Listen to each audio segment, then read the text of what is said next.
Ya, saya dengar. Okey, alhamdulillah. Selamat datang kepada semua peserta kuliah untuk malam ni. Alhamdulillah semua suara saya boleh dengar dengan jelas sekarang?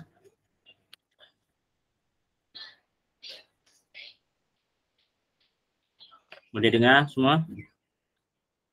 Saya boleh dengar, Coach. Okey, alhamdulillah.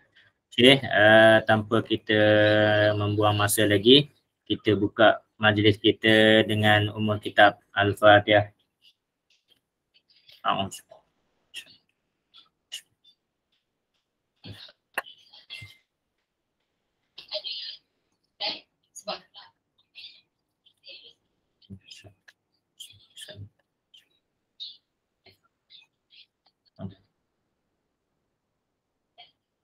Okey, alhamdulillahirabbil alamin wassalatu wassalamu ala asrofil anbiya'i wal mursalin wa ala alihi wa sahbihi ajma'in.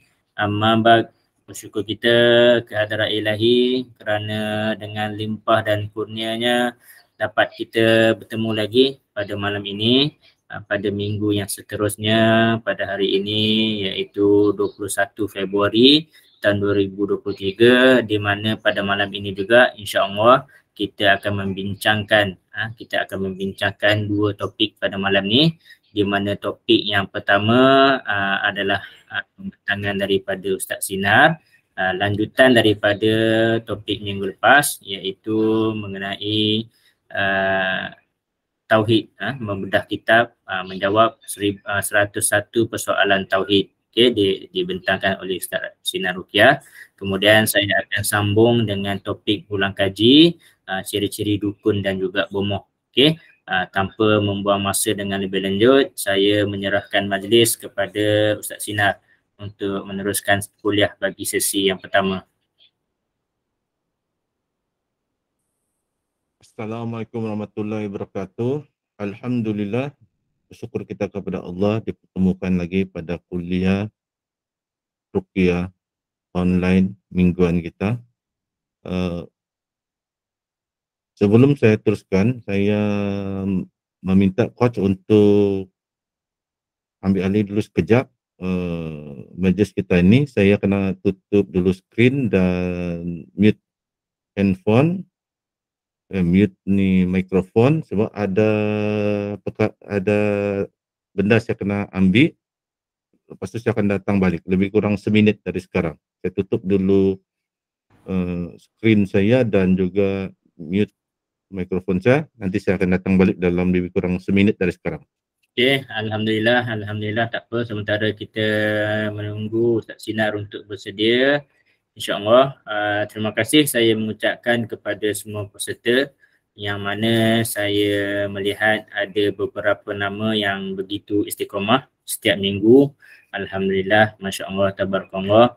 So insyaAllah sikit demi sikit kita akan cuba absorb, menyerap ilmu-ilmu, sedikit sebanyak info, sedikit sebanyak tips, di mana sedikit demi sedikit itu akan menyebabkan kita semakin faham, di mana asas kita juga akan insya-Allah semakin kuat, semakin jelas nanti.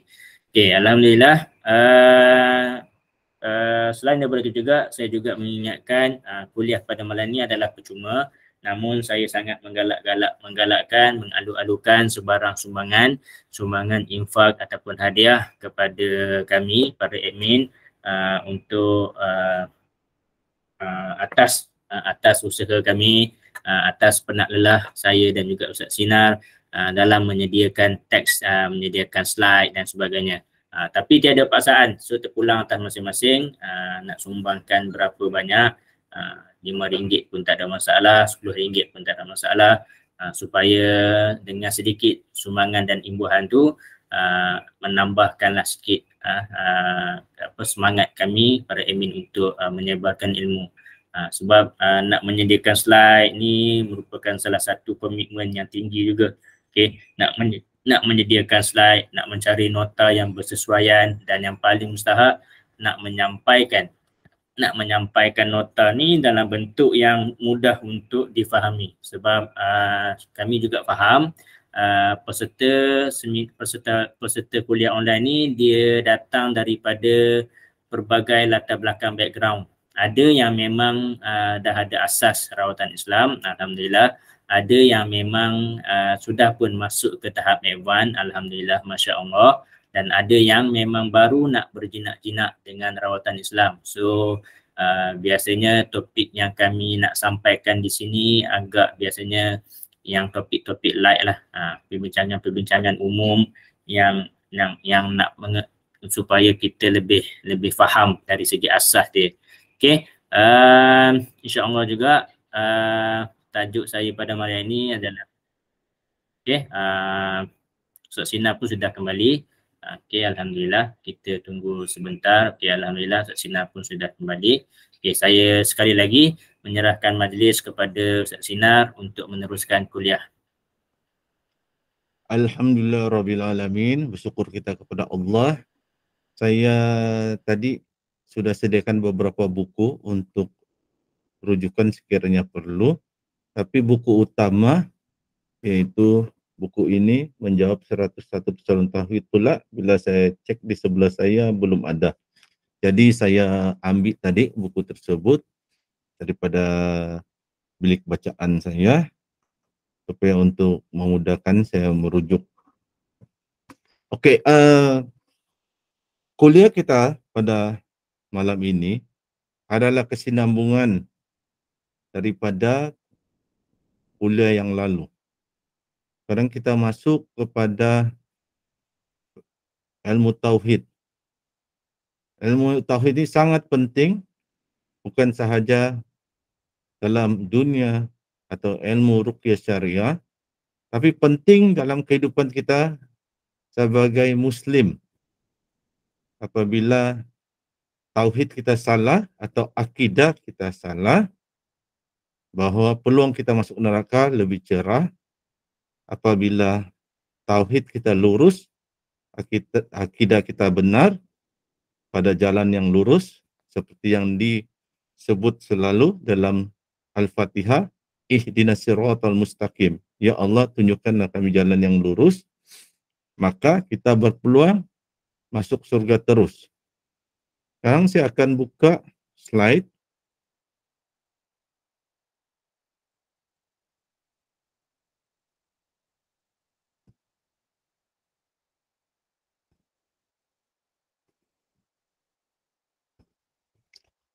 Seperti yang dimaklumkan oleh Coach Kamarun yang saya sempat dengar tadi, yaitu kita akan menyampaikan kuliah kita dalam bentuk yang mudah faham. Topik akidah, ilmu akidah atau ilmu tauhid ini amat penting, namun tidak diajar secara, ya begini, kalau di sekolah pondok dia diajar dengan sangat terperinci yang kita orang awam, orang biasa akan bingung. Sebab dia berbagai istilah. Sama ada sesuatu itu wujudi atau amrun iktabari. Lepas tu ada pula diajar sekarang bahawa pekata tidak sama dengan berkata-kata. Pelihat berbeza dengan melihat.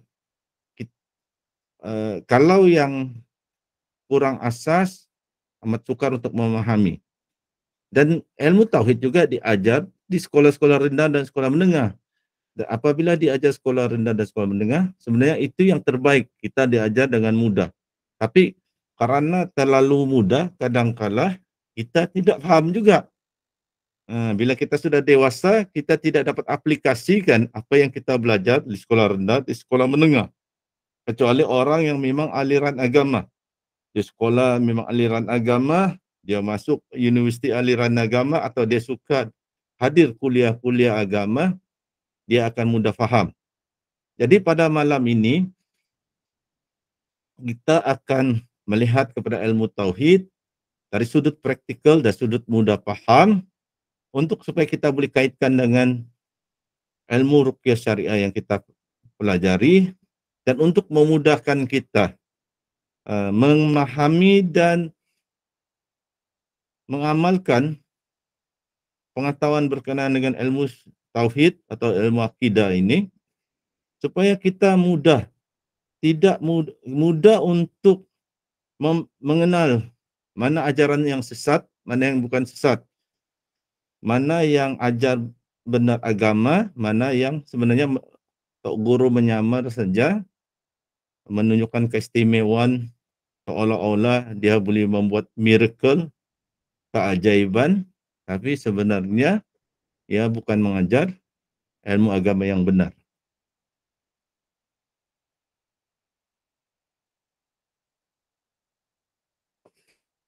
Jadi saya memilih buku 101 Persoalan Tauhid sebab buku ini antara buku yang mudah penyampaiannya berkenaan ilmu tauhid dan selalu menjadi rujukan di Malaysia, sama ada di sekolah pondok ataupun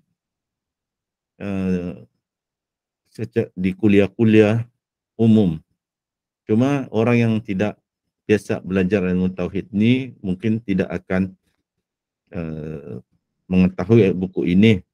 Tetapi ilmu yang diajar biasa dipelajari dari sekolah rendah lagi sekolah menengah. Yaitu seperti kita lihat di dalam tajuk kitab menjawab 101 persoalan tauhid, dia mengajar bahawa untuk belajar tauhid ini atau akidah, kita perlu mengetahui ada 6 rukun iman. Yaitu beriman kepada Allah, beriman kepada malaikat-malaikatnya, beriman kepada kitab-kitabnya, beriman kepada rasul-rasulnya, beriman kepada hari akhirat, beriman kepada qadar, takdir, ataupun orang biasa sebut qada dan qadar. Antara 6 ini semua penting, tetapi antara 6 rukun iman ini yang selalu dikupas lebih mendalam yang perlu kita fahami ada dua, yaitu beriman kepada Allah dan beriman kepada rasul-rasulnya. Dan kedua ini ada tercantum dalam 2 kalimah syahadah kita. Asyhadu an la ilaha illallah wa asyhadu anna Muhammadar Rasulullah. Aku bersaksi bahawa tidak ada Tuhan yang layak disembah melainkan Allah dan Nabi Muhammad itu pesuruhnya, pesuruh Allah. Dua ini yang biasa diutamakan diajar. Dan perkara-perkara lain itu juga perlu juga difahami, tetapi dua ini paling asas. Sebab inilah juga yang menentukan kalimah syahadah kita. Kita faham atau tidak kalimah syahadah kita. Jadi malam ini saya akan tumpukan menghuraikan berkenaan dengan iman kepada Allah, dan sekiranya ada masa lagi kita akan melihat juga kepada iman kepada Rasul-Rasul Allah. Minggu lalu saya telah menghuraikan topik-topik ini, bab ini saya telah tunjuk secara umum, overall saya telah menyentuh. Sekarang kita akan fokus kepada beriman kepada Allah. Untuk memahami, untuk mengenali Allah, untuk memahami, mengetahui, memahami siapa itu Allah, dalam ilmu tauhid kita sebut ma'rifatullah, mengenal Allah. Untuk kita mengenal Allah, ada 2 cara pembelajaran dalam ilmu tauhid atau ilmu akidah. Satu, pendekatannya disebut sifat 20. Kita janganlah melihat dari segi kritikan-kritikan, tapi kita belajar hari ini untuk memahami. Dan satu pula adalah cara pendekatan dipanggil tauhid 3 serangkai ataupun yang lebih dikenali tauhid rububiyah, tauhid uluhiyah dan tauhid asma wa sifat. Apakah perbezaan antara dua pendekatan ini? Bila ada masa nanti kita akan terangkan, mungkin bukan sekarang. Kita fahami dulu tentang sifat Allah ini. Yang di dalam ilmu tauhid ni kita sebut 20 sifat Allah. 20 sifat Allah, sebab inilah yang biasa diajar asalnya di Nusantara. Tahun 70-an, 80-an, inilah silibus yang diajar di sekolah-sekolah rendah, sekolah-sekolah menengah. Kalau bab pengetahuan Islam, bahagian tauhid, ilmu akidah, bagian cara kita mengenal Allah. Lepas itu, mulai sudah 90-an bertukar silibus, lebih banyak diajar cara pendekatan salafi, yaitu melihat kepada tauhid rububiyah, tauhid uluhiyah, tauhid sifat, tauhid asma wa sifat.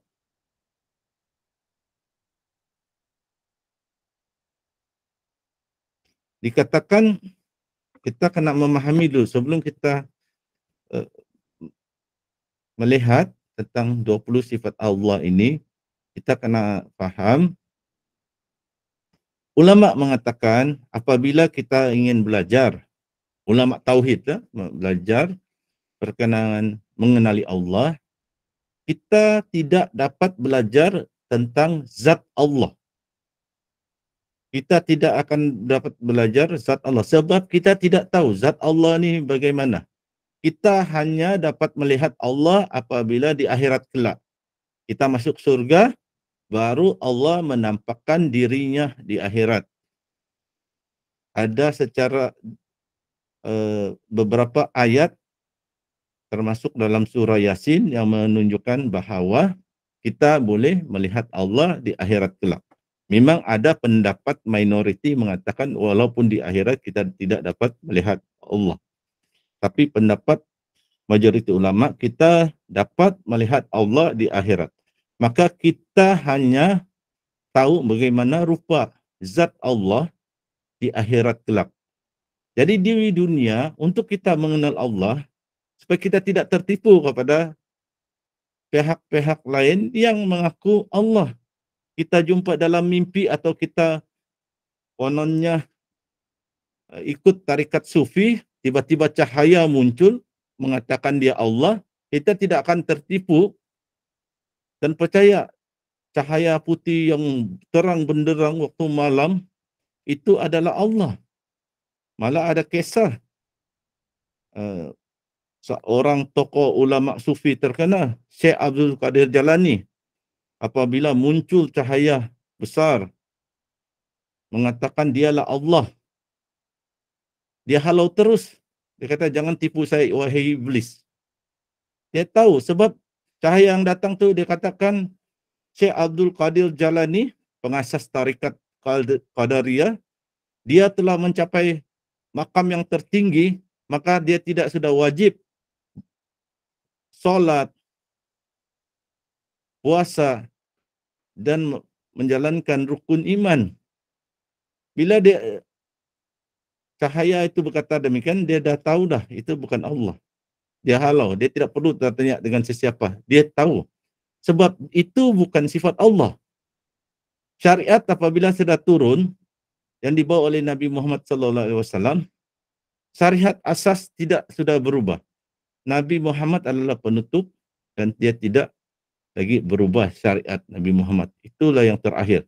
Ada syariat yang dibawa oleh Nabi Adam, ada syariat yang dibawa oleh Nabi Sulaiman, ada syariat dibawa oleh Nabi Musa, ada syariat dibawa oleh beberapa Nabi, Nabi Isa, dan yang terakhir, syariat yang terakhir dibawa oleh Nabi Muhammad sallallahu alaihi wasallam. Dan syariat ini ada dua makna yang saya tidak dapat huraikan semua istilah-istilah ini sebab masa kita singkat. Yang saya akan huraikan tentang asas. Memang saya minta bersabar serta sebab ilmu ini perlu dipelajari. Kalau kira mana boleh dalam masa sejam kita boleh habis belajar ilmu akidah. Tapi kita bersabar, kita ambil yang asas. Apabila kita faham ilmu akidah ini, kita sepatutnya boleh menilai sesuatu tu ajaran sesat atau tidak. Kita boleh menilai apapun soalan. Kita cuba didakwa oleh kaum bukan Islam. Kita tidak akan tergugat iman kita sebab kita faham. Dan kita boleh menjawab soalan ini. Okey, cuba type nanti. Siapa soalan ini? Beberapa orang boleh type jawapan dia boleh atau tidak. Soalan pertama. Dia berkaitan dengan soalan kedua. Soalan pertama, bolehkah Allah mencipta sebesar-besar batu? Lebih besar dari planet matahari. Lebih besar daripada alam semesta ini. Soalannya, bolehkah Allah mencipta sebesar-besar batu? Apakah jawapan? Mungkin ada beberapa wakil boleh type boleh atau tidak boleh.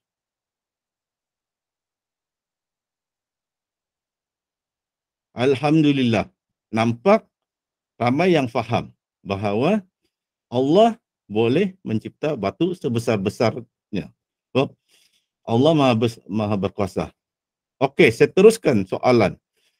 Sesiapa yang faham ilmu tauhid boleh dapat jawapan ini. Sesiapa yang ragu-ragu menjawab, bermakna dia perlu belajar ilmu tauhid lebih lagi lanjut. Soalannya, bolehkah Allah mencipta batu sebesar-besar batu? Lebih besar dari planet matahari. Lebih besar dari planet yang sebesar-besar di dunia ini. Di alam semesta ini. Sehingga Allah tidak boleh angkat.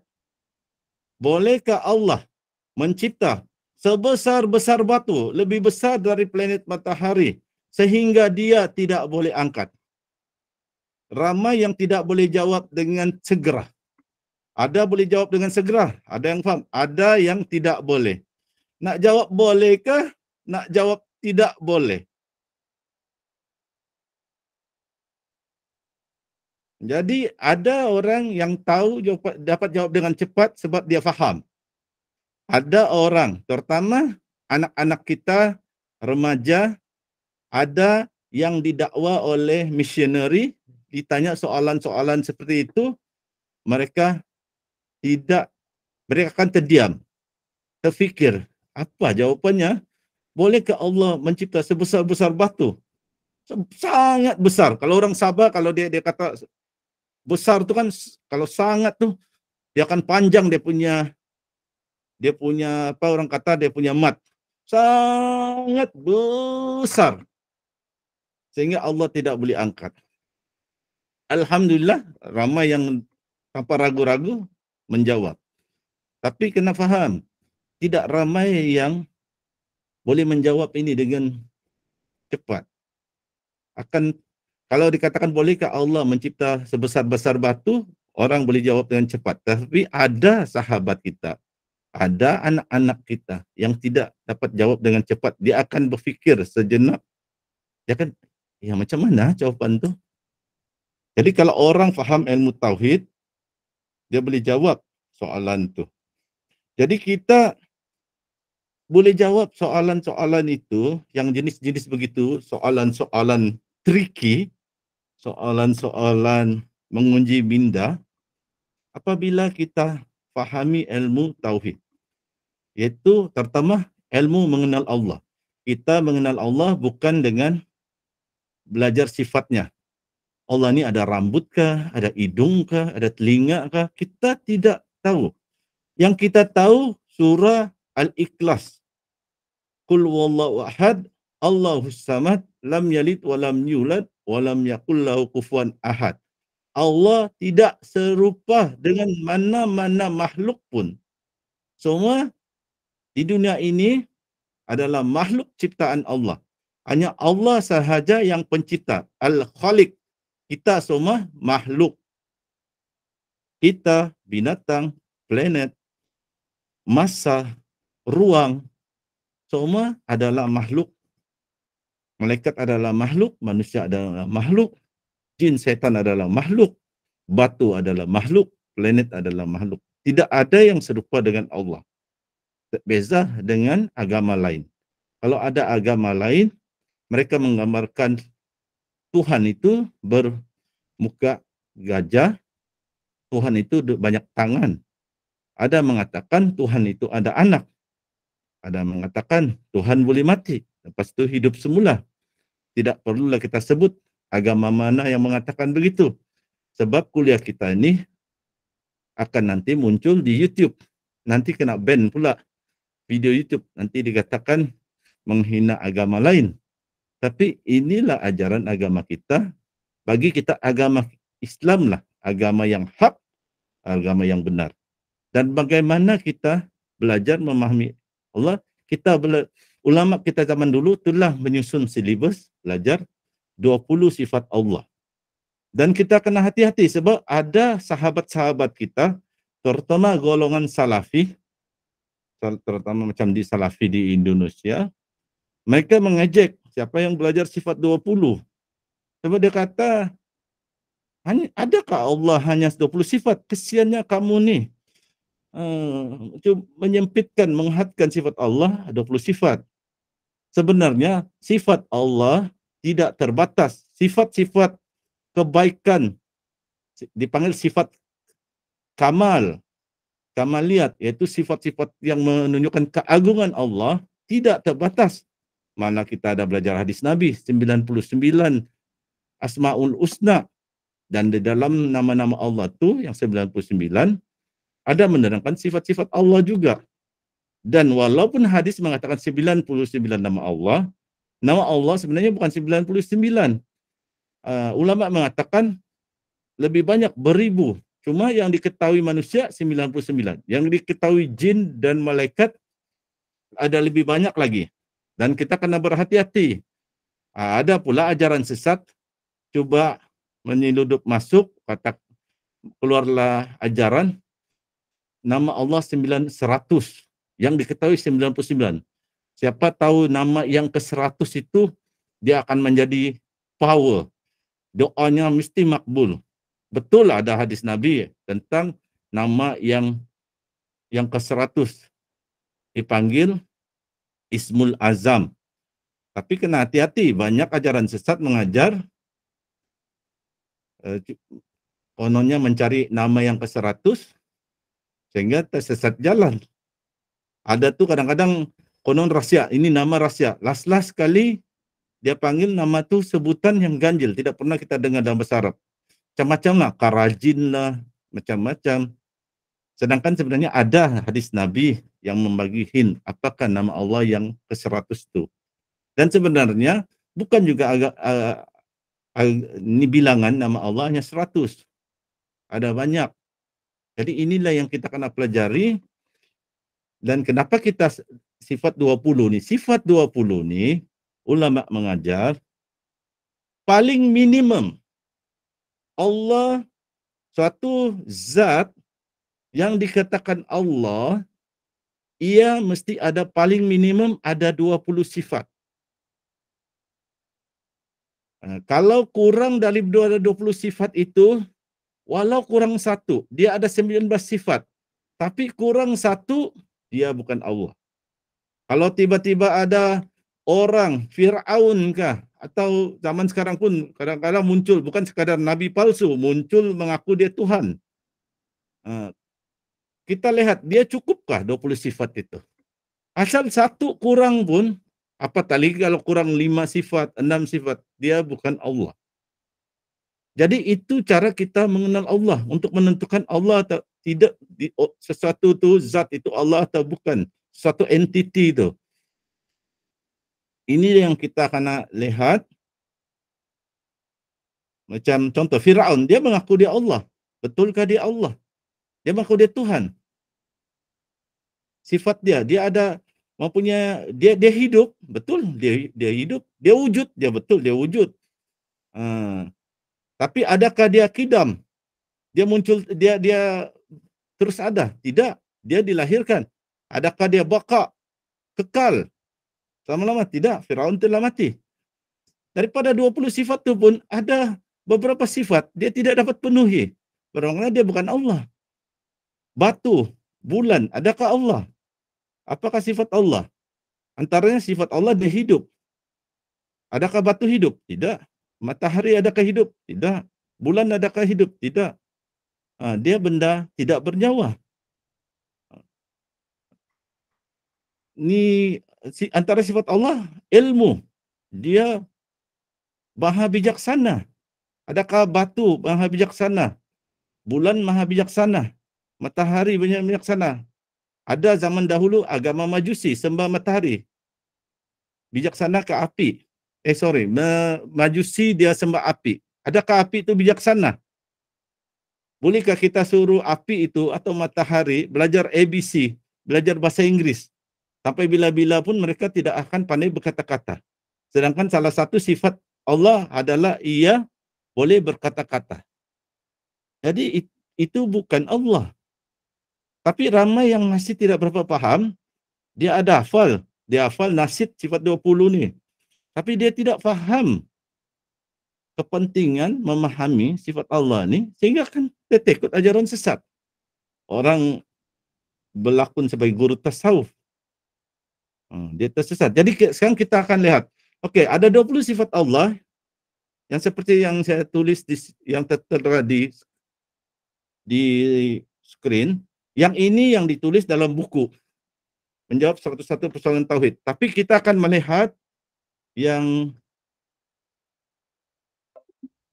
satu lagi. Saya akan menyentuh bagian ini. Ini lebih saya akan huraikan berdasarkan ini. Saya ambil daripada buku Ustadz Muhadir bin Haji Jol. Buku dia ini dan ringkasan dia ini. Ini yang saya lebih selesa untuk menerangkan senarai ini. Okey, kita pergi secara agak cepat. Okey, pertama Allah itu wujud. Ini sifat Allah. Mesti ada 20 sifat ini. Wajib ada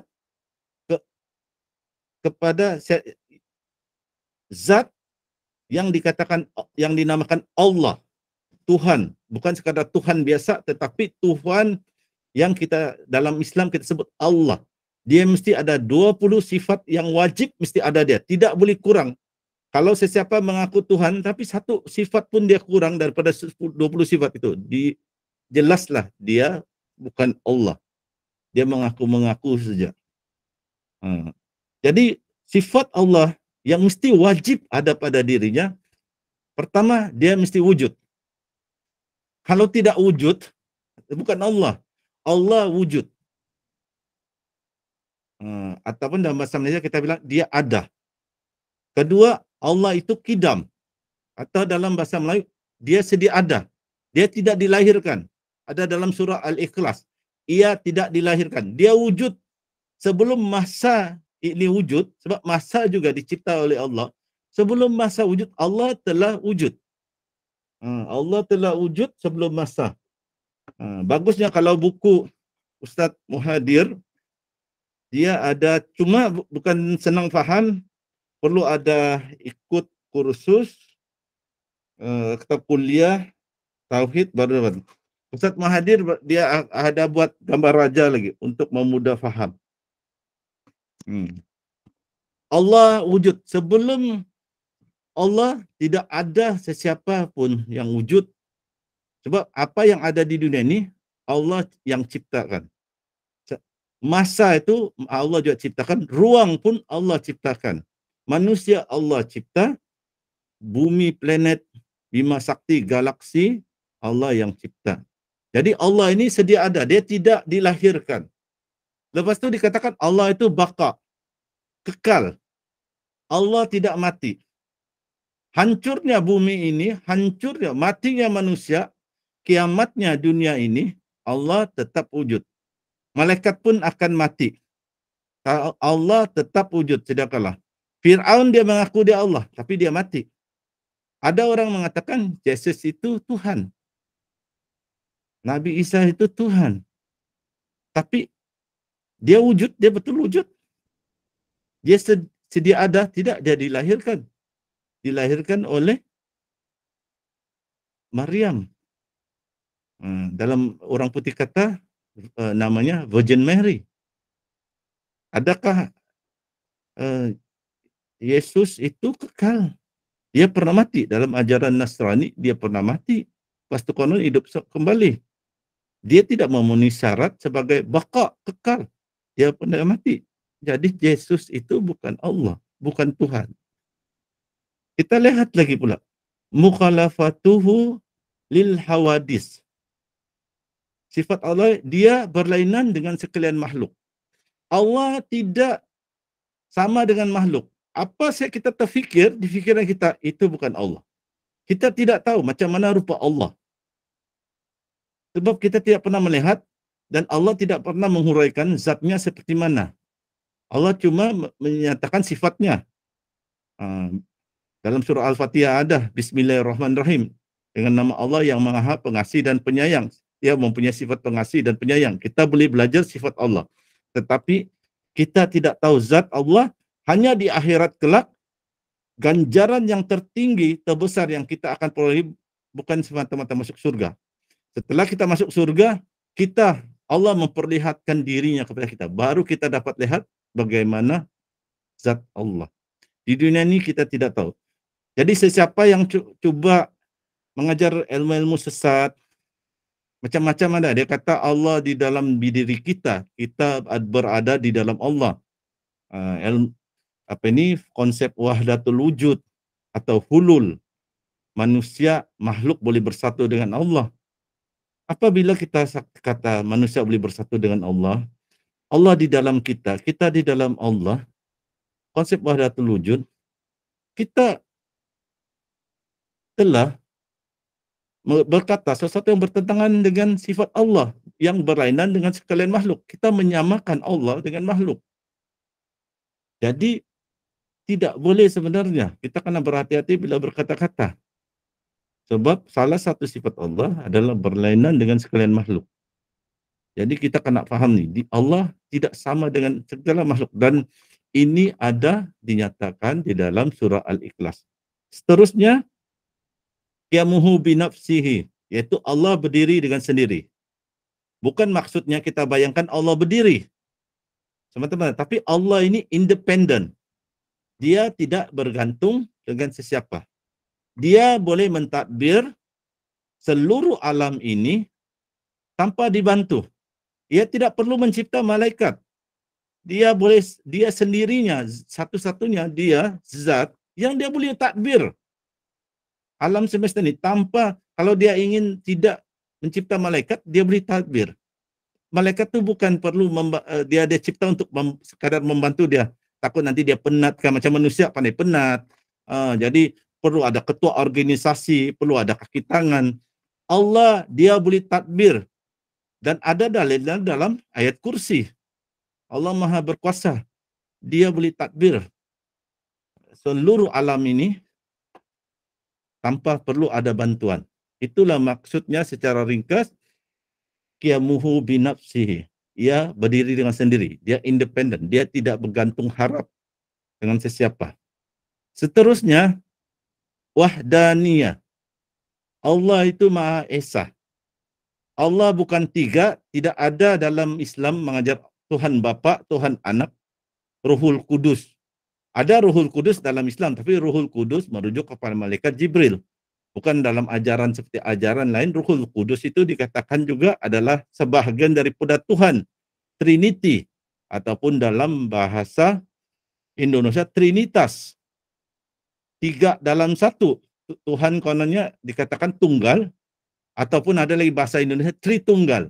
Tuhan itu tunggal, kononnya Esa lah. Tapi Tuhan juga adalah tiga. Tuhan Bapa yang di langit, Tuhan anak, yaitu Yesus, dan Ruhul Kudus.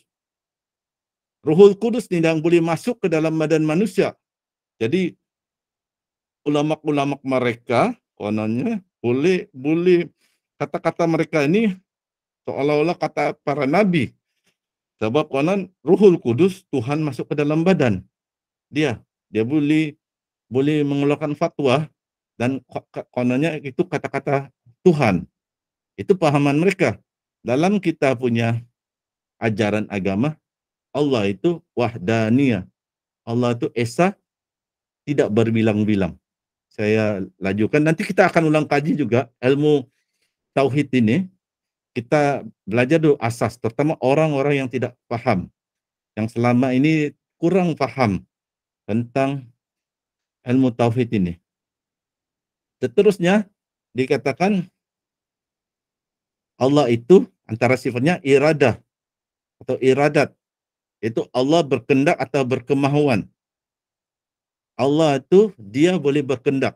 Dia ingin ciptakan matahari, dia boleh cipta matahari. Dia ingin ciptakan manusia, dia boleh cipta manusia. Dia ingin cipta malaikat, dia boleh cipta malaikat. Kalau batu, dia tidak kehendak. Kita sepak itu batu, terpelantinglah batu itu. Kita suruh itu batu berjalan, tidak boleh berjalan. Batu tidak ada kehendak. Maka batu bukan Tuhan. Allah ada kehendak. Tapi kehendak Allah yang kita samakan dengan istilah kehendak makhluk. Tidak sama. Nanti kita boleh huraikan kalau kita masuk kepada topik-topik yang lain, tetapi kita ringkaskan saja dulu. Kita pergi kepada sifat Allah seterusnya, yaitu ilmu. Allah Maha mengetahui.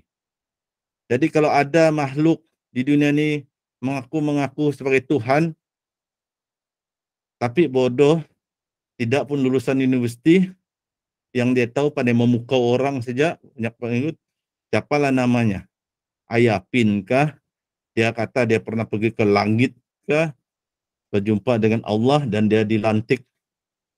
Apalah dia kata, dia dilantik sebagai rasul baru kah? Dia dilantik, dia juga mempunyai kuasa seperti Tuhan, tapi kita tengok bodoh juga. Jadi dia bukanlah Tuhan.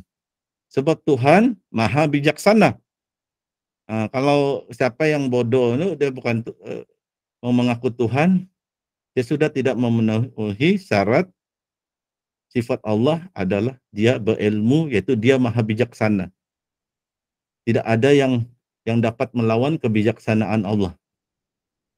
Kita kepandaian kita nih pun sekarang kita pandai meruqyah dan sebagainya, pandai ilmu matematik, ilmu sedikit kepandaian itu sebenarnya Allah yang ajar kita. Allah yang ajar kita, Allah yang ciptakan otak kita ini jadi pintar, tapi masih terbatas kepintaran kita. Tidak macam Allah Maha bijaksana, kebijaksanaannya tanpa batas. The ultimate, the supreme. Jadi itu adalah antara sifat yang wajib mesti ada pada Allah. Allah tidak bodoh. Seterusnya, Allah itu Maha hidup. Dia hidup, dari dulu dia hidup, dia tidak dilahirkan, sampai sekarang dia hidup, sampai nanti kiamat dia tetap hidup, dia tidak akan pandai mati-mati. Jadi kalau ajaran agama lain, Tuhan mereka pandai mati, bermakna bagi kita itu bukan Tuhan sebenar. Itu hanyalah ilah, tapi bukan Allah. Itu hanyalah Tuhan palsu, bukan Tuhan yang sebenar. Seterusnya sama, Allah ini Maha mendengar. Atau dalam pengajaran sekarang ini mereka bezakan. Dia kata Allah itu pendengar, bukan Maha mendengar, pendengar. Yang itu kita tidak akan bincang di sini, nanti akan bingung. Kita fahami dulu asas bahwa Allah itu mendengar. Jadi Allah tidak tuli, dia Maha mendengar, dia tidak tuli. Allah itu basar, yaitu Maha melihat. Jadi kalau Dajjal muncul, matanya hanya satu, ada kecacatan, dia tidak sempurna. Jadi dia mengaku dia Tuhan pun, sebetulnya kita tahu dia bukan Tuhan. Dia bermata satu. Tuhan kan mempunyai sifat-sifat kesempurnaan, sifat-sifat kamaliat, sifat-sifat kamal yang sempurna. Takkanlah Tuhan buta sebelah mata. Jadi sedangkan sifat Allah ini dia basar, dia maha melihat. Dia boleh melihat tanpa mata seperti manusia. Tapi janganlah kita anggap Tuhan itu pula tiada mata. Dan jangan pula kita anggap dia ada mata. Tuhan ini kita tidak tahu zat dia, macam mana rupa dia kita tidak tahu. Yang kita tahu dia sifat dia, dia boleh melihat. Dari kita tidak boleh bersembunyi di mana pun, Allah tahu di mana kedudukan kita. Jadi itulah sifat Allah, dia maha melihat. Lepas tu sifat Allah lagi yang terusnya kalam. Itu Allah boleh berkata-kata. Kalau batu tidak pandai berkata-kata. Jadi batu itu bukan Tuhan, bukan Allah. Api yang disembah oleh agama Majusi pun tidak boleh berkata-kata. Jadi dia bukan Allah. Antara sifat wajib bagi Allah tidak ada pada api, tidak ada pada batu. Seterusnya, yang ini selepas yang ke-13 ni lebih kurang sama dengan ulangan dengan yang sebelumnya. Contoh yang ke-14, kaunuhu qadiran. Allah tetap sentiasa dalam keadaan berkuasa. Ke-15, kaunuhu muridan. Allah tetap dalam keadaan menghendaki dan berkemahuan. Ke-16, kaunuhu aliman. Allah tetap dalam keadaan mengetahui. Ke-17, kaunuhu hayyan. Allah tetap dalam keadaan hidup. Ke-18, kaunuhu sami'an. Allah tetap dalam keadaan mendengar. Ke-19, kaunuhu basiran. Allah tetap dalam keadaan melihat. Yang ke-20, kaunuhu mutakaliman. Allah tetap dalam keadaan berkata-kata. Dulu waktu saya belajar di sekolah, saya pun kurang pasti apa yang nak disampaikan ni yang daripada 14 ke 20 hampir sama. Kaunuhu qadiran, Allah tetap dalam keadaan berkuasa, ada. Dia ada dengan sifat nomor 7 tu, kudrah, Allah berkuasa. Allah tetap kaunuhu samian, Allah tetap mendengar, sama dengan yang nomor 11 tu, iaitu Allah mempunyai sifat sama, mendengar. Kaunuhu basiran, Allah dalam keadaan melihat, tetap dalam keadaan melihat. Sama dengan nombor 12, sifat basar. Jadi apa yang seterusnya ni, yang diajar ulama, apa sebenarnya maksudnya? Maksudnya begini, untuk kita memahami ini, saya ambil satu lah, atau dua begitu. Contohnya sifat Allah itu basar, maha melihat. Allah dari dahulu, dari azali boleh melihat, sampai sekarang boleh melihat. Dia tetap boleh melihat sampai bila-bila. Itulah yang dimaksudkan pada sifat yang ke-19, kaunuhu basiran. Tidak kita katakan Allah memang maha melihat. Allah boleh melihat segala, tapi ada masa Allah tidak boleh melihat. Allah maha hidup. Tapi ada masa dia mati. Macam dikatakan Yesus itu Tuhan, lepas tu dia mati. Lepas tu hidup balik. Allah sentiasa akan hidup, tiada permulaan, dia hidup, tidak ada pengakhiran. Dia hidup dan dia tidak akan mati. Allah maha berkuasa, dia sentiasa berkuasa. Dia jadikan planet ini, dia jadikan bumi, dia sentiasa berkuasa. Allah tidak akan ada masa dia buat planet, dia buat bumi, dia cipta Bima Sakti, galaksi, lepas tu Allah rasa penat, dia berehat. Itu bukan Allah. Allah kalau berkuasa, sentiasa berkuasa. Allah maha melihat, dia sentiasa maha melihat. Allah maha mendengar, dia sentiasa maha mendengar. Artinya tidak akan ada berlaku, hari ini dia dengar, kita berdoa. Besok, tiba-tiba dia tidak pandai dengar. Besok pula dia penat, dia berehat, dia tidur. Dalam ayat kursi ada kan menyebut Allah tidak pernah tidur. Malah Allah mengantuk sekalipun Allah tidak mengantuk.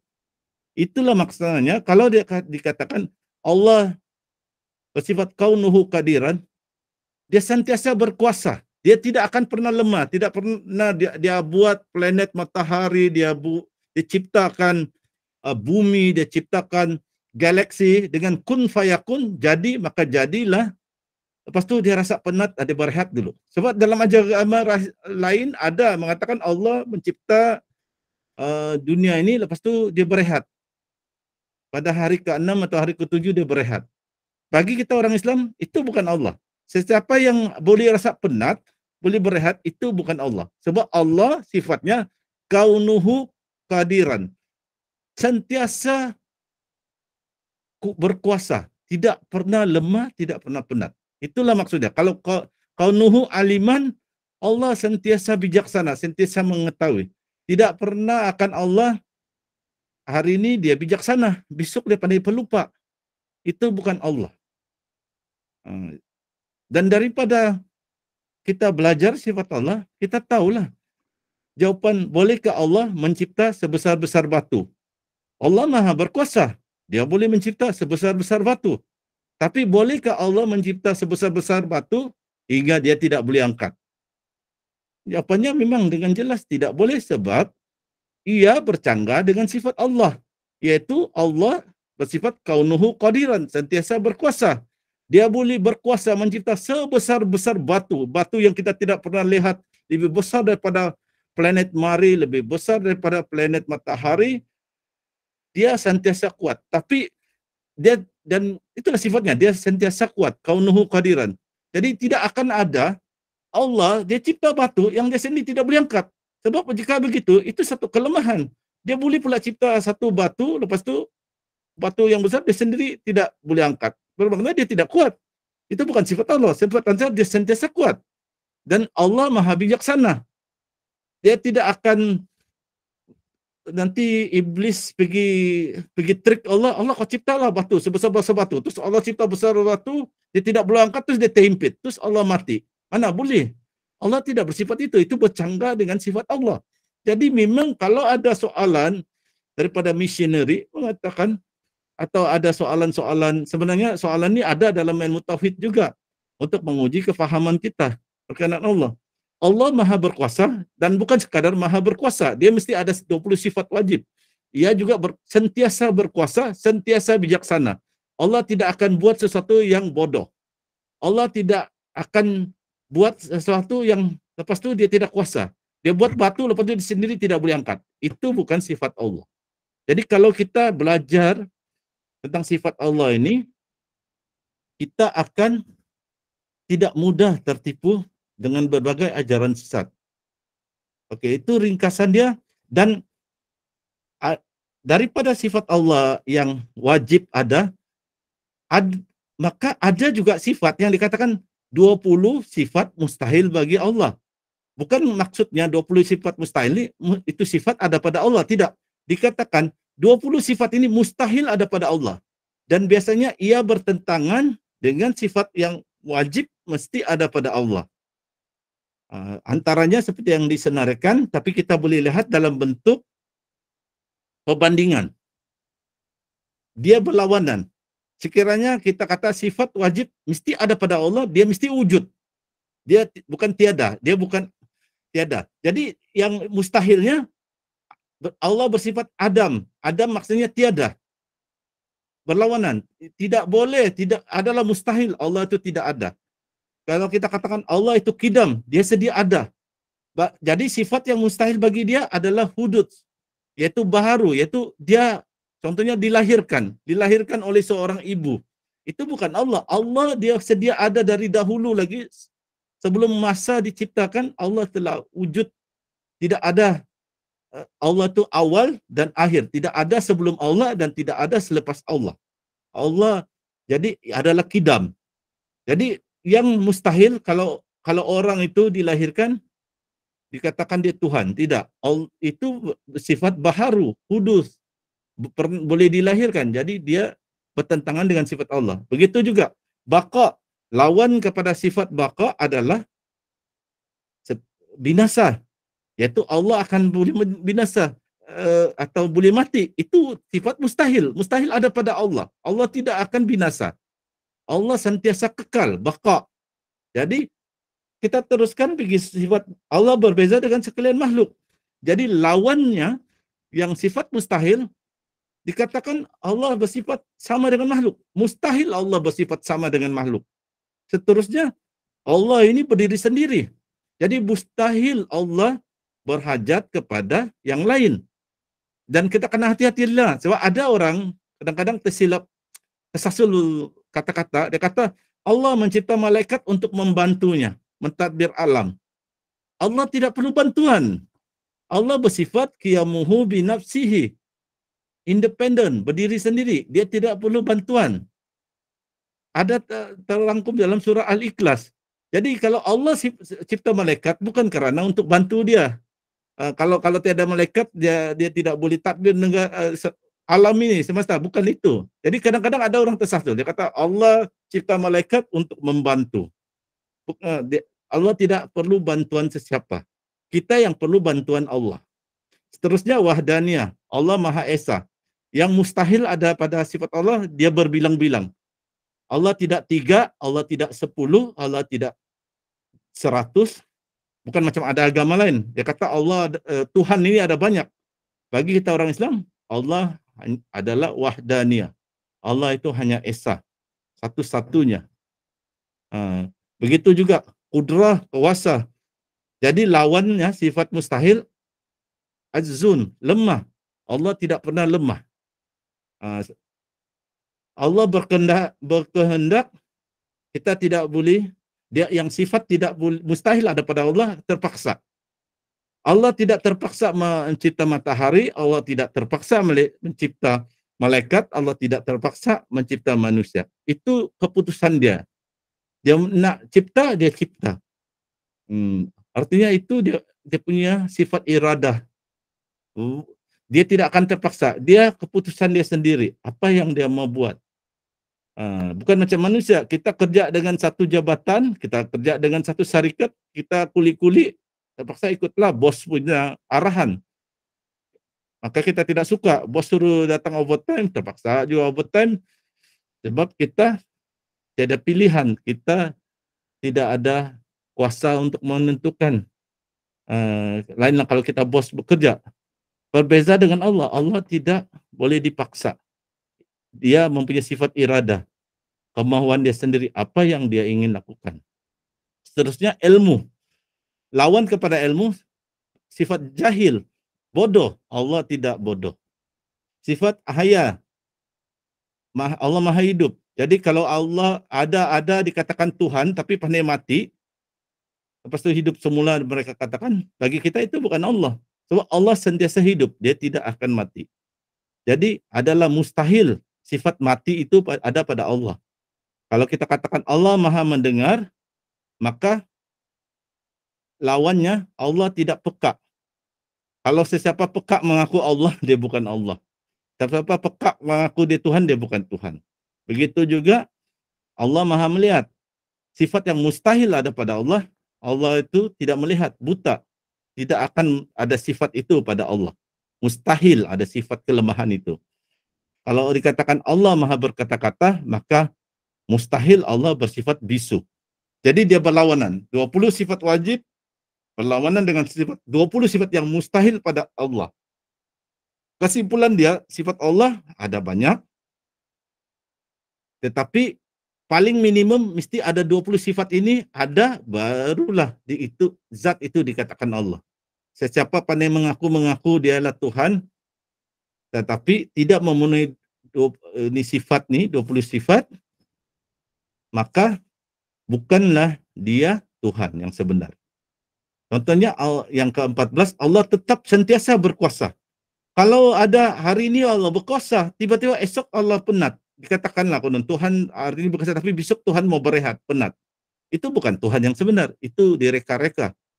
Tuhan sebenar, hakikatnya, dia sentiasa berkuasa. Kaunuhu qadiran. Dia bukan kaunuhu ajizan. Sentiasa lemah, tidak. Jadi dia sifat yang berlawanan. Jadi kita ringkaskan itu, ada satu sifat harus ada pada Allah, cuma ada satu, yaitu Allah membuat makhluk atau tidak membuatnya. Macam mana kita mau faham? Begini, terpulang kepada Allah, ini sifat harus. Dia ingin membuat sesuatu, terpulang dia ingin buat. Dia tidak ingin membuat, terpulang dia tidak ingin membuat. Dia ingin buat matahari, cipta matahari, terpulang dia cipta matahari. Kita tidak boleh pertikaikan. Kalau Allah ingin mencipta bumi, planet tanpa matahari, Allah boleh jaza, tidak cipta matahari. Itu kuasa sepenuhnya, hak mutlak Allah. Jadi harus dia boleh mencipta, dia tidak mau mencipta pun boleh. Dia ingin mencipta matahari dalam bentuk 4 segi, bukannya bulat. Itu boleh. Allah mau ingin cipta matahari bentuk 4 segi, itu terpulang kepada Allah. Itulah sifat arus. Tidak dia ingin cipta boleh, dia tidak ingin cipta sesuatu boleh. Itulah sifat harus bagi Allah. Jadi kalau dirangkumkan 20 sifat wajib, 20 sifat mustahil, dan 1 sifat harus, ada 41.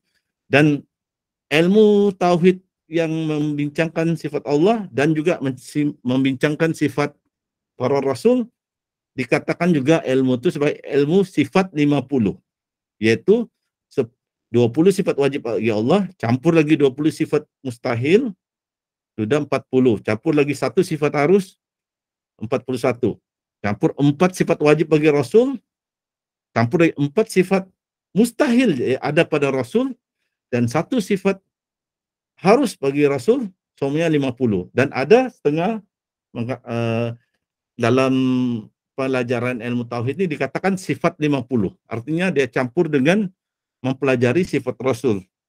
Antaranya yang ditulis oleh Ustadz Muhammad Idrus Ramli dari Indonesia, ya, penjelasan sifat 50. Artinya termasuk juga sifat Rasul. Jadi kita pergi sentuh sedikit tentang sifat Rasul ini. Lepas itu kita akan tutup kita punya kuliah berkenaan dengan ilmu tauhid ini. Kita sentuh sedikit dulu Rasul untuk melengkapkan 2 perkara utama, ilmu utama dalam ilmu tauhid ini, yaitu iman kepada Rasul. Kita terus pergi kepada sifat. Sebab sifat Rasul ini tidak banyak, yaitu 4 sahaja, yaitu Rasul bersifat sidik, benar, amanah, kepercayaan, tablik, menyampaikan, fatana, bijaksana. Sifat yang berlawanan yang tidak ada pada Rasul, mustahil ada pada Rasul adalah yaitu kizbun, berdusta, khianat,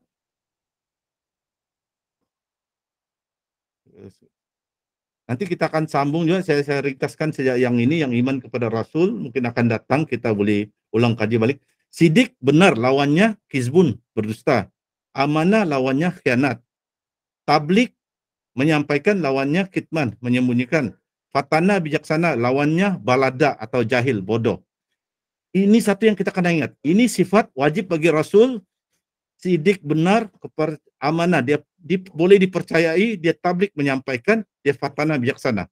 Dan ini juga kita boleh, dengan sifat ini kita boleh menentukan guru, salah satu guru itu ajaran sesetkah bukan.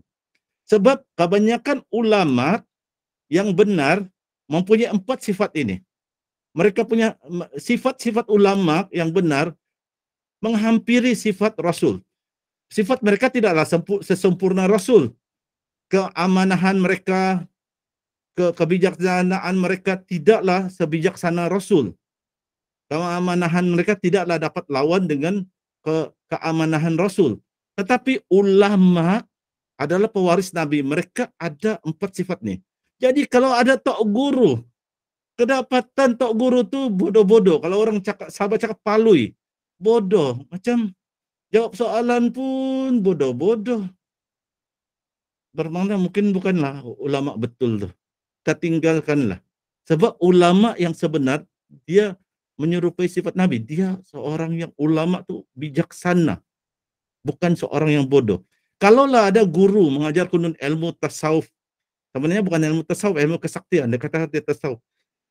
Tapi dia kata ada ilmu ini rahsia, tidak boleh disampaikan kepada orang lain. Cuma 2-3 orang saya boleh disampaikan.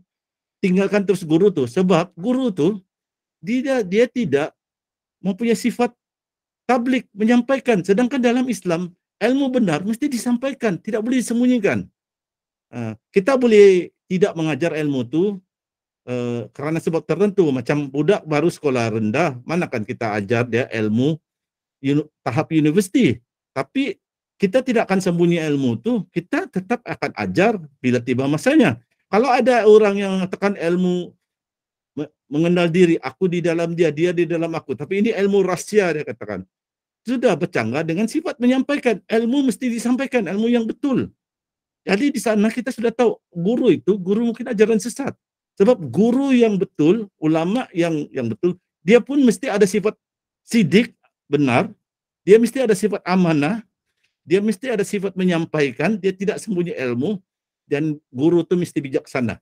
Kalau bodoh-bodoh, cakap orang sama palui, dia bukanlah ulama yang sebenar. Jadi saya ringkaskan ini, insya Allah akan datang, mungkin kita akan sentuh, tapi kalau minggu depan mungkin saya akan ubah topik lagi, kita selang-selikan, cuma ada akan masa-masa akan datang, kita akan sentuh balik hal-hal tentang tauhid ini, sebab penting untuk kita memahami. Jadi, saya mohon maaf kepada coach, sebab saya ambil masa agak panjang, sebab topik ini nampak macam ringkas, tetapi untuk menghuraikan agar orang mudah paham, memerlukan masa untuk huraikan. Jadi, yang lain-lain ini, akhirat, qada dan qadar, kita mungkin akan huraikan pada masa akan datang. Saya pergi ke slide penutup. Penutup. Jadi, kita, mana penutup dia, slide. Sedangkan ini buku yang paling nipis dah. Nipis saja. Bukan macam seperti buku ini, agak tebal. Ini nipis, tapi mau dihuraikan untuk pemahaman memang perlukan masa. Jadi penutup kuliah kita untuk topik ini, semoga apa yang saya sampaikan tidak dapat faham dengan banyak, bersabarlah, tapi dapat faham sedikit-sedikit, terutama orang yang baru mengenali ilmu tauhid ini. Teruskan belajar, penting belajar ilmu tauhid agar kita tidak tersesat jalan, sebab kita kena ingat, kita selalu berdoa kepada Allah, ihdinas siratal mustaqim, tunjukkan kami jalan yang lurus. Jalan yang lurus adalah agama Islam dengan akidah yang benar, dengan tauhid yang benar. Jadi kita kena jaga tauhid kita. Kita buat dosa, kita kaki minum, kaki ambil nombor ekor berjudi, tapi akidah kita masih lurus, masih benar, ada harapan masuk surga. Kalaupun masuk neraka nanti masuk surga. Tapi macam mana kita kuat beramal ibadah, sembahyang malam dan sebagainya, tapi tauhid kita salah, harapan masuk surga itu sangat tipis, kecuali kita bertaubat sebelum kita meninggal dunia. Jadi pentingnya ilmu akidah ini kepada kita. Jadi setakat ini saja dahulu, mohon maaf kepada coach sebab huraian agak panjang. Jadi saya akan tutup slide ini, setakat ini yang saya sampaikan. Saya tutup slide dulu. Jadi itu saya aja untuk masa ini, saya sampaikan berkenaan dengan pemahaman ilmu tauhid. Semoga yang lain dapat manfaatnya, terutama yang baru mengenal ilmu tauhid, baru coba memahami. Jadi dengan ini saya serahkan majlis ilmu kita ini kembali kepada Coach Kamarul Aziz. Silakan Coach. Alhamdulillah, terima kasih kepada Ustaz Sinar. Okey. Topik mengenai tauhid ni dia merupakan topik yang sedikit advance. Dia bukan lagi topik-topik santai-santai. Dia lebih mendalam sebab dia melibatkan akidah orang. Okey. Ramai daripada pesakit dia hanya memfokuskan masalah sakit sahaja. Sedangkan mereka lupa akan tauhid kita, kekuasaan kesembuhan tu daripada siapa. So ini yang memang sangat-sangat kerap berlaku kepada perawat. So seringkali saya menerima pesakit yang mempersoalkan kenapa tidak sembuh, dah datang berubat, dah datang jumpa dengan perawat Islam, dah pun dibacakan dengan ayat-ayat ruqyah tapi masih tidak sembuh-sembuh. Ini semua melibatkan kefahaman tauhid. Ini penting dulu. Okay? So kadang-kadang saya selalu up status, nak merawat itu senang. Okay? Nak merawat itu sekejap saja, 1 jam setengah jam ke 1 jam, insya-Allah saya akan selesai merawat kes pesakit. Tapi nak memperbetulkan tauhid pesakit, nak memperbetulkan akidah pesakit, itu yang sangat-sangat sukar. Okey, sering kali kita dengar lah, yang selalu kita dengar, banyak netizen bagi tahu kalau sakit daripada terkena sihir orang asli, kena cari orang asli juga untuk menyembuhkan. Kalau kena sihir Tok Cha daripada Siam, kena mencari Tok Cha juga untuk menyembuhkan. Ini adalah salah satu salah faham yang sangat-sangat besar. Kerosakan tauhid dia, kerosakan hati dia. Tidak ada sesuatu yang lebih hebat, lebih berkuasa kalau kita nak compare dengan sihir orang asli, sihir Siam, berbanding dengan kalamullah tu sendiri. Okay, kalamullah ini kata-kata ayat Al-Quran ini merupakan kalamullah, kata-kata Allah. Ia merupakan rahmat seluruh alam. Tak ada tandingan dia. Cuma yang kita kena faham, kenapa Allah Subhanahu Wa Taala masih belum mahu menyembuhkan kita. Kat situ yang kita kena tengok. Kita kena faham. Kebanyakan daripada kita ni akibat tauhid ni tak cukup kuat, dia terlalu gopoh-gopoh untuk memaksa kesembuhan. So sekarang kita cuba renung-renungkan balik. Kita sakit datang daripada Allah, maka sembuh juga datang daripada Allah. So kalau kita nak sembuh dengan cepat, seolah-olah kita sedang memaksa Allah untuk menyembuhkan kita. Okay, so insyaAllah untuk malam ni saya skip topik saya dulu. Saya tak ada masalah sangat bab topik ni. Saya sendiri pun kadang-kadang malas juga nak bagi topik. So since topik daripada Ustaz Sinar panjang, kita teruskan. Kita terus kepada sesi soalan. Jika ada soal jawab, boleh terus bertanya, sama ada secara teks ataupun melalui direct bercakap. Tak ada masalah, soalan-soalan tu sama ada terkait dengan topik malam ni ataupun topik-topik lain juga boleh, tak ada masalah. Jika ada sebarang masalah lain juga boleh. Boleh terus bertanya soalan, raise hand dan bertanya, ataupun boleh juga secara teks. Okay? Secara teks tulis di ruangan mesej. Okay, sekali lagi saya mengucapkan terima kasih kepada peserta-peserta yang hadir, dan alhamdulillah saya nampak, saya boleh katakan almost separuh daripada peserta ni adalah peserta yang memang boleh katakan setiap minggu istiqamah datang kelas. Alhamdulillah, Masya Allah, tabarakallah. Selain daripada itu juga, saya juga sebagai admin juga mengalu-alukan sumbangan-sumbangan, hadiah dan infak kepada kami admin untuk mengendalikan, menyediakan slide-slide. Okay? Seperti yang Ustaz Sinar pernah beritahu, untuk menyediakan slide ni memerlukan laptop, memerlukan gadget-gadget yang juga terkini juga. Okay? Dan yang seperti yang sedia maklum juga, Google Meet saya ni juga telah disponsor oleh salah seorang peserta untuk setahun. So insyaAllah dalam masa tempoh setahun ni, yuran subscribe Google Meet saya sudah pun dibayar oleh seorang hamba Allah lah. Okay. Soalan, kita buka kepada soalan.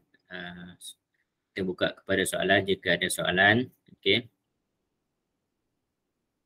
Sama ada nak bertanya secara direct pun boleh, ataupun nak tanyakan secara teks juga boleh. Mana-mana juga boleh.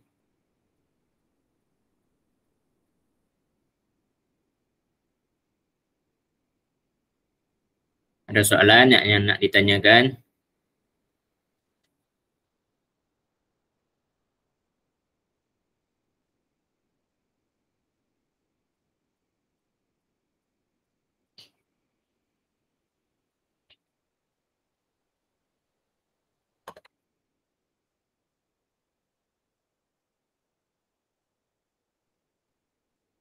Boleh bertanya soalan? Tak ada soalan malam ni?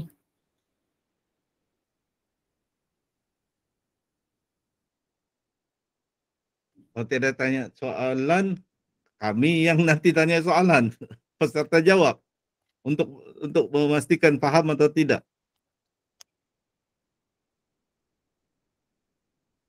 Okay, kalau tak ada, mungkin Ustaz Sinar ada yang nak tambah lagi ke apa ke, boleh teruskan Ustaz Sinar. Okey, sementara kita tunggu soalan, saya sentuh lagi lah tentang akidah ni. Kebanyakan itulah masalah kepada kita umat Islam, kita kurang ilmu tentang akidah. Sebab akidah ni amat penting tapi jarang diajar. Kalau diajar ada diajar di sekolah rendah, sekolah menengah, tapi lepas kita keluar dari sekolah, kita lupa ilmu akidah ni. Kita pergi belajar pula ilmu-ilmu kononnya mengenal diri dan sebagainya. Dan kita tidak bandingkan dengan ilmu yang paling asas yang kita pernah belajar di sekolah menengah, di sekolah rendah, tentang akidah. Di sana masalah dia. Jadilah pergi ta'assub dengan guru-guru, sebenarnya dia mengajar ilmu kesaktian, ilmu kebatinan, tapi kita sangkalah ilmu tasawuf. Lepas tu kita marah orang yang konon menghina guru kita. Sedangkan ingat, guru, siapapun guru, dia tidak maksum. Dia tentu akan buat silap. Yang maksum hanya Rasul. Kan walaupun kita tadi itu kita belajar empat sifat Rasul itu sifat yang wajib. Tapi sifat Rasul bukan hanya itu. Kan dia ada juga antaranya maksum. Mereka tidak melakukan kesalahan seperti kita. Kita boleh buat silap. Guru kita sendiri, macam mana pun kita hormati, walaupun seorang orang, walaupun waliullah, tetap mereka ada buat silap. Jadi jangan kita ta'assub dengan guru, dengan siapa saja kita hormati mereka yang berilmu, tetapi kalau dah bagi jawapan yang kata boleh berdialog dengan Rasulullah yang telah meninggal dunia, buka selak tabir, kan itu satu yang ganjil. Jadi bila sudah dapat jawapan ganjil, janganlah kita ta'assub. Kalau kita tidak akan menghina mereka, tapi kita coba hindarilah guru-guru yang mengajar perkara ganjil. Sebab tasawuf ini, ilmu mengenal diri, ilmu menyucikan jiwa, tazkiyatun nafs, dia tidak boleh bercanggah dengan akidah Islam. Tidak boleh ada ajaran dia kata dia tasawuf dan dia kata dia jumpa Allah, dia boleh nampak Allah.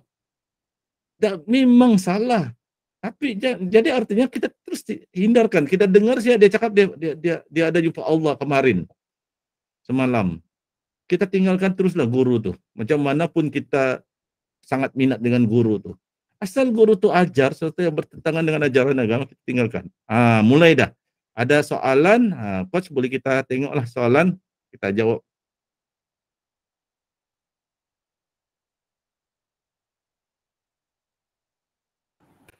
Okey, soalan daripada Puan Jaja Udin. Assalamualaikum Ustaz Sina dan Coach Kamarul. Saya ada kenalan yang hijab dia terbuka dan dia juga bantu rawat saya masa awal-awal sakit. Bagaimana cara terbaik untuk menasihatkan dia tentang hijab ni agar dia tidak tersinggung? Kerana dia yakin apa yang dia buat tu adalah betul dan tidak salah dari segi akidah. Okey.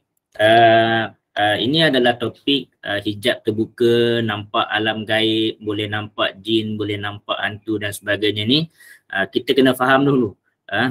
Dia adalah perkara-perkara yang mencari adat. Kita dah buat maksudnya 2 kuliah mengenai tajuk perkara-perkara yang mencari adat. So maksudnya orang yang tak nampak, tiba-tiba kita boleh nampak. Adakah dia itu adalah, sebab tu kita kena fahami balik perkara-perkara yang mencari adat. Apa itu irhas, apa itu mukjizat, apa itu al-ma'unnah, apa itu karamah, apa itu sihir, apa itu silap mata, apa itu istidraj. Okay. So kita kena fahami satu persatu. Adakah kebolehan boleh nampak mata gaib itu sebagai karamah? So kalau kita nak kata itu sebagai karamah, adakah insan yang boleh nampak mata gaib itu seorang yang begitu zuhud, begitu alim, begitu warak yang sehingga layak untuk dia mendapat karamah? So kalau dia bukan karamah, benda apa? Kalau al-ma'unnah pula, al-ma'unnah pula dia terjadi kepada semua orang awam, semua boleh berlaku. Dan perkara-perkara macam ni pula dia tak boleh diulang-ulang sama ada karamah ke sama ada al-ma'unah ke, dia tak boleh nak diulang. Hari ni tengok lagi jin, esok lagi tengok lagi jin. Ini adalah perkara-perkara yang mencari adat. Yang boleh diulang-ulang ni adalah sihir ataupun istidraj. So ini yang kita bimbang. So macam mana kita nak menasihatkan dia tu, bagi saya kita ni masih orang yang insan yang lemah, kekurangan ilmu. Elakkan kita menegur secara direct. Kalau saya lebih suka sharing melalui nota-nota. Nota-nota mengenai hijab terbuka itu adalah daripada jin, ataupun YouTube kuliah yang mengenai penjelasan ustaz-ustaz ataupun ulama-ulama mengenai hijab terbuka itu adalah jin. Biarlah nota-nota daripada guru-guru ataupun ulama-ulama yang membantu kita menjawab bagi pihak. Okay. Kalau kita sendiri yang menjawab, nanti kan orang akan mempertikaikan siapa kita ni. Baru setahun jagung belajar rawatan Islam, dah pandai nak kata orang tak betul dan sebagainya. So sebab tu kadang-kadang kita ambil macam mana cara Ustaz Azhar Idrus. Ustaz Azhar Idrus dia selalu cakap, ini bukan saya kata, ini ulama kata. Ini bukan saya kata, ini kitab yang kata. Saya cuma menyampaikan sahaja. So kebanyakan mengenai hijab terbuka ni ada banyak nota-nota mengenai perkara mencari adat yang pernah di-share di dalam grup Telegram, ataupun boleh tengok balik siri kuliah yang lepas perkara mencari adat, sudah pun di-upload ke dalam YouTube saya. So kita sharekan, kita bagi dia kesedaran melalui tazkirah-tazkirah ni ataupun nota-nota ni lah. Sebab nanti kalau kita nak tegur secara direct, boleh menyebabkan dia rasa tersinggung. Apatah lagi dia adalah mungkin orang yang rapat dengan kita, saudara atau kawan kita. Okay, itu pendapat saya lah. Okay, mungkin Ustaz Sinar boleh nak tambah. Terima kasih Coach. Pertama, saya setuju dengan jawapan Coach. Dan tambahan daripada saya adalah begini. Apabila berlaku seperti yang dialami oleh Puan Jaja Udin, yang saya ingin tekankan, kita bukan hanya perlu tahu ilmu tauhid, ilmu akidah, itu sudah cukup bagus, terutama untuk diri kita sendiri agar jangan tersesat, untuk kita bimbing anak-anak kita supaya bila besar nanti akidah mereka kuat, tidak cepat terpengaruh dengan ajaran-ajaran yang tersesat jalan. Tapi ilmu Islam ini sangat luas. Ada lagi satu ilmu apabila kita ingin mengajar dan menegur orang, ilmu dakwah. Kita perlu ada juga ilmu dakwah. Antara dia ilmu dakwah seperti yang telah Coach bagi contoh tadi, ajar itu adalah sebagian dari ilmu dakwah. Ilmu dakwah antara dia tambahan lagi yaitu kita kena sentuh hati orang yang kita kena dakwah. Kalau kita berdasarkan hukum semata-mata, fiqh semata-mata, haram, halal, salah, orang akan menjauhi daripada kita. Sukarlah untuk kita dakwah. Tapi kalau kita guna pendekatan dakwah lembut, ada masanya tidak kita cakap sedikit saja, orang cepat ikut nasihat kita. Saya ambil satu contoh dakwah. Dakwah ni ada banyak dari sudut lisan, ataupun kita tidak cakap banyak. Kita secara dakwah bilhal, daripada cara kita bertindak pun dakwah boleh mempengaruhi hati manusia. Saya bagi satu contoh. Ada seorang sahabat saya, peruqyah, dia memang seorang ustaz di Keningau, Sabah. Isteri dia orang Sandakan, Sabah. Jauh jarak antara Keningau dengan Sandakan ini seperti jarak timur dan barat. Satu di pantai timur, satu di pantai barat, contohnya begitu. Dia pergi, ada satu masa cuti sekolah, dia pergi ke kampung isteri dia di Sandakan. Jadi dia pun perkenalkanlah di kampung tu, mereka ingin mengetahui tentang ruqyah syariah. Sebab ingat, di Sabah ni banyak orang-orang berilmu. Ilmu pandai, dikatakan hilangkan kemaluan, melekat di dahi ada. Ilmu yang macam di Thailand tu, di Siam, yang daripada dagu mayat pun ada. Macam-macam ilmu. Sebab ada orang mengatakan, kenapa ilmu di Sabah Sarawak ni kuat? Sebab hutan tertua di dunia ni adalah di Borneo. Jadi yang jin-jin tua-tua pun, pangkat general, banyak tinggal di Borneo. Jadi sihir-sihirnya pun sihir-sihir yang dibantu oleh jin-jin pangkat tinggi. macam-macam ilmu. Jadi tapi kami di Sabah tidak ada juga yang bila mendekati ruqyah syariah, kita tahu Allah Maha Berkuasa, ilmu ruqyah inilah yang paling tertinggi berbanding ilmu-ilmu lain, ilmu jampi mentera. Jadi ustaz ni dia ajarlah di kampung isteri dia tu. Ada satu masa tu dia buat ajar, lepas tu dia buat ruqyah masal, dia baca Quran. Rupa-rupanya waktu malam, esok dia ada seorang tok bomo terkenal di tempat itu datang jumpa ustaz tu. Dia kata dia ingin berguru, dia ini tok bomo terkenal. Dia kata dia ingin berguru dengan ustaz tu. Sebab ustaz tu pun dia terkejut. Ingin berguru. Sampai dia kata dalam bahasa Sabah lah, apa, saya belum pernah jumpa begini. Apa ilmu kamu pakai ya? Saya ingin berguru dengan kamu. Lebih kurang begitulah. Dia cakap. Sebab dia kata, semalam, waktu malam tu, dia ada datang ke balai raya mungkin, kalau saya kurang salah, ataupun rumah salah seorang dan mereka berkumpul. Nah, balai raya ataupun mungkin surau. Dia kata dia coba tengok apa yang mereka buat. Dia sedang baca ayat-ayat ruqyah lah, ayat kursi untuk rawatan masal. Ramai-ramai dengar. Dia kata, bomo tu kata, sedangkan dia bomo handalan. Dia tidak dapat masuk ke dalam pintu tu. Belum dekat pintu, dia telah rebah. Dia heran, sedangkan dia ni bomo yang handalan di kawasan itu. Dia rebah, dia tidak boleh masuk. Dia berat kaki dia rebah, dia lemas. Dia pulang. Esok dia itulah dia kata, ada orang ilmu lebih tinggi daripada dia. Barulah ustaz tu ajar, dia kata kami belajar ruqyah syariah. Kita berdoa kepada Allah. Guru tok bomo handalan tu berguru dengan kawan saya ini pun, kawan dia bukan taraf yang peruqyah yang tok guru mengajar orang, dia pun baru juga belajar. Tapi tok guru handalan pergi belajar dengan dia, tok guru handalan bomo taraf. Jadi begitu, kita pendekatan kita dakwah. Kalau kita dakwah, dia boleh mempengaruhi. Macam contoh, ada dulu kan kami merawat, tiba-tiba datang ni pergi campur. Kami merawat dia, ada minta bantuan di balai raya kah gitu. Tiba-tiba ada seorang ni datang, konon ikut juga nak merawat, kan kami biarkan lah. Lepas tu dia kata, alah sayang, dia lupa bawa keris dia. Dia merawat perlu dengan keris, baru dia boleh merawat. Kami merawat tanpa apa-apa, baca si ayat Quran. Dan orang tu sembuh. Jadi dia pun terkejut, dia kata, dia lihat macam, hebat nih, dengan baca ayat Quran saya sembuh. Dia perlu ada tertinggal di rumah dia, keris dia, baru dia boleh merawat. Jadi caranya begitu, pendekatan dakwah. Jangan, kalau nak membimbing orang, kita kena pendekatan dakwah. Jangan pendekatan hukum. Kalau kita terus pendekatan hukum, haram, bid'ah, memang orang akan menjauhkan diri dari kita, sukar untuk kita dakwah. Tapi yang penting kita kena kuatkan dulu akidah kita. Sebab kalau orang yang bijak berhujah, dia tanya kita, dia boleh patahkan hujah kita kalau kita tidak mantap ilmu kita, terutama ilmu tauhid kita. Jadi itu tambahan daripada saya. Teruskan, Coach. Okey, alhamdulillah. Soalan yang seterusnya, saka keturunan dikatakan 7 keturunan.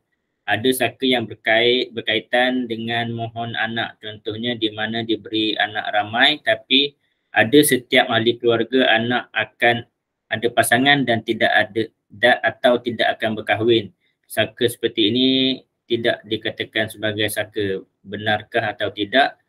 Ataupun sepertinya ada seorang anak dalam setiap keluarga itu tidak akan berkahwin kerana saka keturunan tersebut. Saya boleh faham soalan tu, tapi susunan ayat daripada Puan Azizah tu tak apa nak kena. Sebenarnya yang anak tak kahwin tu, itu bukan saka, itu syarat jin tu nak duduk saka tu. Itu adalah syarat perjanjian di awal tok moyang dulu. Untuk saka tu ataupun kelebihan daripada jin tu, syarat dia dalam ahli keluarga tu nanti akan ada salah seorang ahli keluarga yang tak akan kahwin, ataupun ada seorang daripada ahli keluarga yang tak akan dapat anak. Macam mana pun dia tak bagi dapat anak. Sebenarnya itu adalah syarat-syarat perjanjian yang dibuat oleh tok nenek kita dululah. Itu yang pernah berlaku. Memang ada macam tu. Banyak kes-kes, misalnya ada yang saka mengenai bomoh ataupun bidan, dia akan bagi kelebihan mengubat tu kepada salah seorang ahli keturunan dia, tapi dengan syarat harga dia tu akan ada pula ahli keluarga dia yang mungkin tak akan kahwin, tak boleh kahwin, dia akan ganggu supaya tidak kahwin-kahwin ataupun tidak dapat anak. Itu merupakan salah satu dia punya syarat untuk perjanjian dia lah. Saya lebih mengatakan itu adalah syarat, bukan saka tak bagi dapat anak. Saka tu dia akan ganggulah supaya tak dapat anak sebab syarat dia, salah satu syarat dia, dia akan ambil anak. Ataupun pernah juga ada kes, saya pernah jumpa satu keluarga ni, dia kata memang dalam ahli keluarga dia yang sebelum ni, anak pertama mesti gugur dulu. Bila ada kakak dia pun sama juga, anak pertama gugur. Anak yang nombor 2 kahwin pun anak yang pertama gugur. Anak yang kedua, ketiga tu barulah lekat. So perjanjian dia, jin tu tadi dia akan ambil janin anak pertama. Begitu. Itu adalah syarat-syarat perjanjian yang mungkin tok nenek kita buat dululah. Lebih kurang macam itulah. Itu yang saya faham lah. So inilah perkara-perkara kesyirikan perjanjian. Sebab kita kena ingat, jin-jin ni dia akan tolong tok nenek kita dulu buat perjanjian. Dia tak akan tolong free-free. Dia tak akan tolong percuma. Mesti ada syarat-syarat dia. Itulah yang saya faham, apa yang saya faham daripada soalan Puan Azizah Abdullah. Kak Sina ada nak tambah? Terima kasih Coach. Pertama, saya juga setuju dengan jawaban Coach. Tambahan daripada saya, apa yang ditanyakan oleh Puan Azizah Abdullah ni, kalau kita simpulkan, dia sudah masuk dalam istilah talbis iblis, tipu daya setan. Cuma apabila kita sebut talbis iblis atau tipu daya setan, janganlah kita mengutuk nenek moyang kita. Mereka mungkin jahil dari sudut agama. Sebab zaman-zaman dulu, agama dicampur dengan adat istiadat. Jadi sekarang ni sejak lebih banyak kita punya anak-anak yang dah bukan lagi anak lah, sekarang jadi ustaz-ustaz, pergi belajar Universiti Al-Azhar, pergi belajar Universiti Madinah. Jadi dah banyak dah kita punya ulama-ulama kita yang dapat bagi kesedaran kesilapan nenek moyang kita dahulu. Nenek moyang kita dahulu kan kita kutuk sebab mereka mendekati agama, cuma adat istiadat di Nusantara ini mereka campur dalam agama. Contohnya agama mengatakan untuk sah perkawinan nikah saja, tapi dimasukkan juga persandingan, sedangkan itu budaya, bukan anjuran agama. Jadi sampai sekarang pun kita buat tetap ada persandingan, asal adat itu tidak bercanggah dengan ajaran agama masih boleh diamalkan. Jadi begitulah, kita doakan kita punya nenek moyang, semoga Allah mengampuni mereka. Dan mungkin mereka sempat bertobat. Kita tidak tahu, nenek moyang kita sempat bertobat, mereka tersedar kesilapan mereka. Jadi kita doakanlah agar Allah mengampunkan mereka. Yang bagi kita yang telah sedar ini kita doakan. Apa yang berlaku ini yang kita, generasi kita dan anak-anak kita kena jaga. Kita sudah tahu itu adalah talbis iblis. Masih bagus.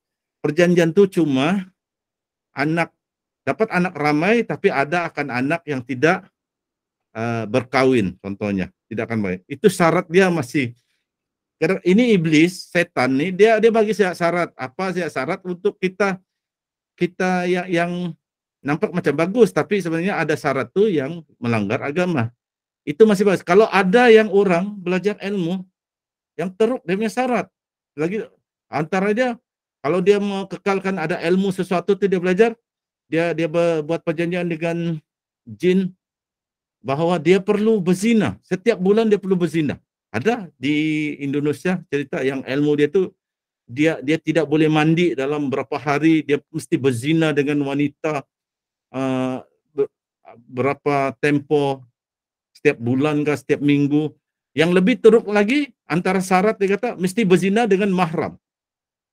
Itu teruk. Jadi kalau sekadar syarat yang ada anak keturunan tidak akan berkahwin sampai ketua, insya Allah berdoa kepada Allah akan putus perjanjian itu. Berdoa kepada Allah, Allah kami tidaklah ingin lagi ikuti perjanjian itu, ampunilah nenek moyang kami, anugerahkan kami jodoh. Insya Allah Allah akan bagi ilham, dapat berkenalan dengan grup Telegram Rawatan Islam, ikuti kuliah, Coach Kamaru dengan saya, terus dapat belajar ruqyah mandiri, akhirnya terputuslah syarat-syarat yang dahulu, contohnya begitu. Jadi itu sebenarnya syarat-syarat itu adalah sahaja jin-jin bagi syarat untuk memesongkan akidah kita, tapi jangan kita marah nenek moyang kita sebab mereka mungkin kurang kefahaman agama, mereka campur ajaran agama dengan ajaran adat istiadat. Yang penting kita sudah paham, kita jaga anak cucu kita pula, kita ajar jangan termasuk dalam perangkap setan atau jin. Jadi itu tambahan daripada saya. Saya serahkan semula kepada coach. Okey, soalan seterusnya, kebanyakan guru silat yang mempunyai tenaga luar biasa dari usia, boleh mengangkat benda berat dan kebal. Adakah ini dari jin pendamping atau saka keturunan? Bagaimana boleh belajar silat dari guru yang punya ilmu ini? Kebanyakannya sekarang. Okey, kita kena faham dulu. Saka ni apabila dia diwariskan, tak kisahlah asal dia macam mana, baru dia menjadi jin saka. So kalau dia adalah first generation, misalnya tok kita dulu dia belajar ilmu silat, dia mengamalkan konon-kononnya zikir-zikir atau mentera untuk jadi kebal, dia akan dapat jin pendamping dulu, jin pendamping silat dia.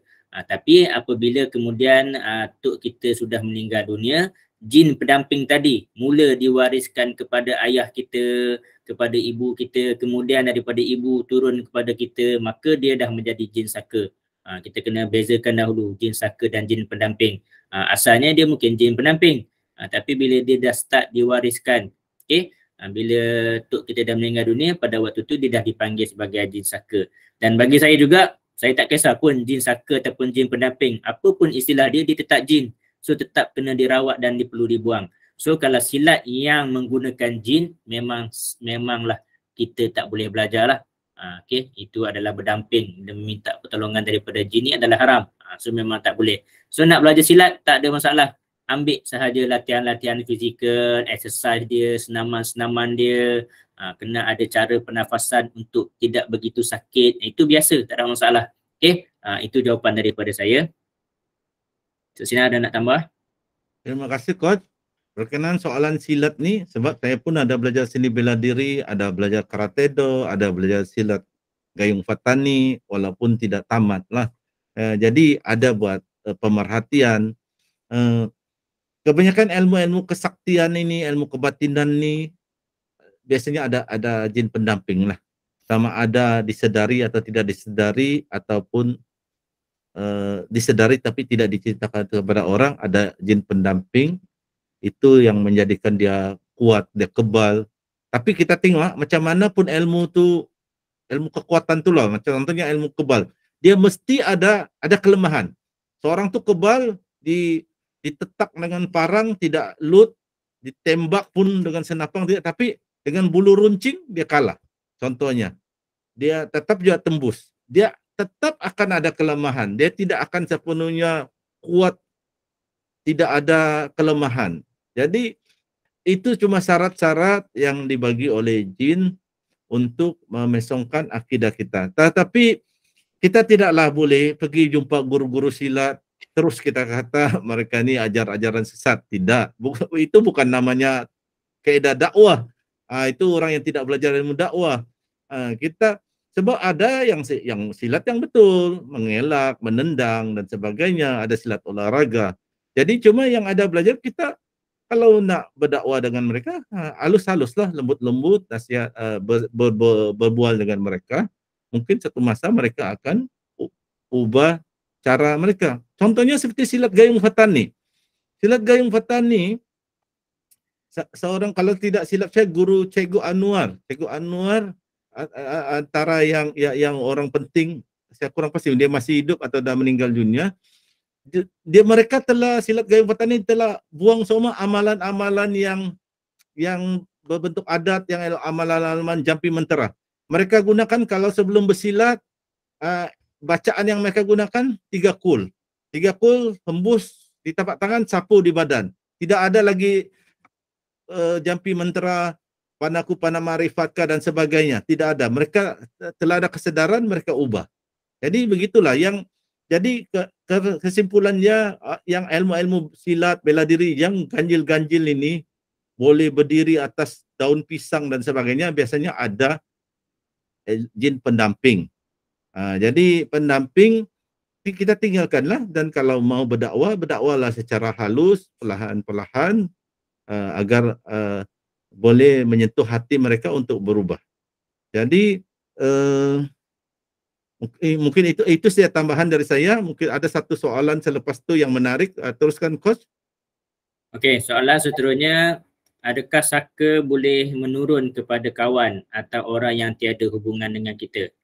So kebiasaannya saka dia akan turun mengikut ahli keluarga lah, darah daging. Tapi kita kena faham, ada orang dia nak buang saka atau melepaskan saka. Itu dia boleh lepaskan kepada sesiapa. Kadang-kadang ada orang yang dia rapat, dia saka tu bukan pilih orang tu, tapi si tuan tu dia sendiri yang nak buang ilmu saka tu kepada seseorang, itu boleh. So tak semestinya kalau bab saka nak turun, yang saka sendiri turun, biasanya dia akan memilih ahli keluarga. Tapi kalaulah sebelum tuan punya saka tu meninggal, dia tahu cara nak melepaskan saka, dia boleh melepaskan saka dia tu kepada orang lain. Tak semestinya anak-anak. Awal-awal lagi dia dah boleh pindahkan kepada orang lain. Mungkin kawan dia, orang yang rapat dengan dia dan sebagainya. Itu boleh. Okey. Itu jawapan saya. Ustaz Sinar ada nak tambah situ? Terima kasih, Coach. Ada saya ingin menambah. Ini soalan menarik. Pertama, kita kena faham, memang di Malaysia ni popular saka ni. Sedangkan di Timur Tengah istilah jin saka ni, dulu Syekh Abu Al-Bara ditanya tentang jin saka, dia pun macam bingung-bingung. Dia kata sebab jin saka ni tidak, konsep jin saka tidak wujud di negara Arab. Malah di Indonesia dulu tidak ada istilah jin saka. Sekarang mereka dah paham bila mereka selalu datang ke Malaysia, jin saka. Dan mereka namakan jin nasab atau jin leluhur. Yang famous ni di Malaysia istilahnya jin saka.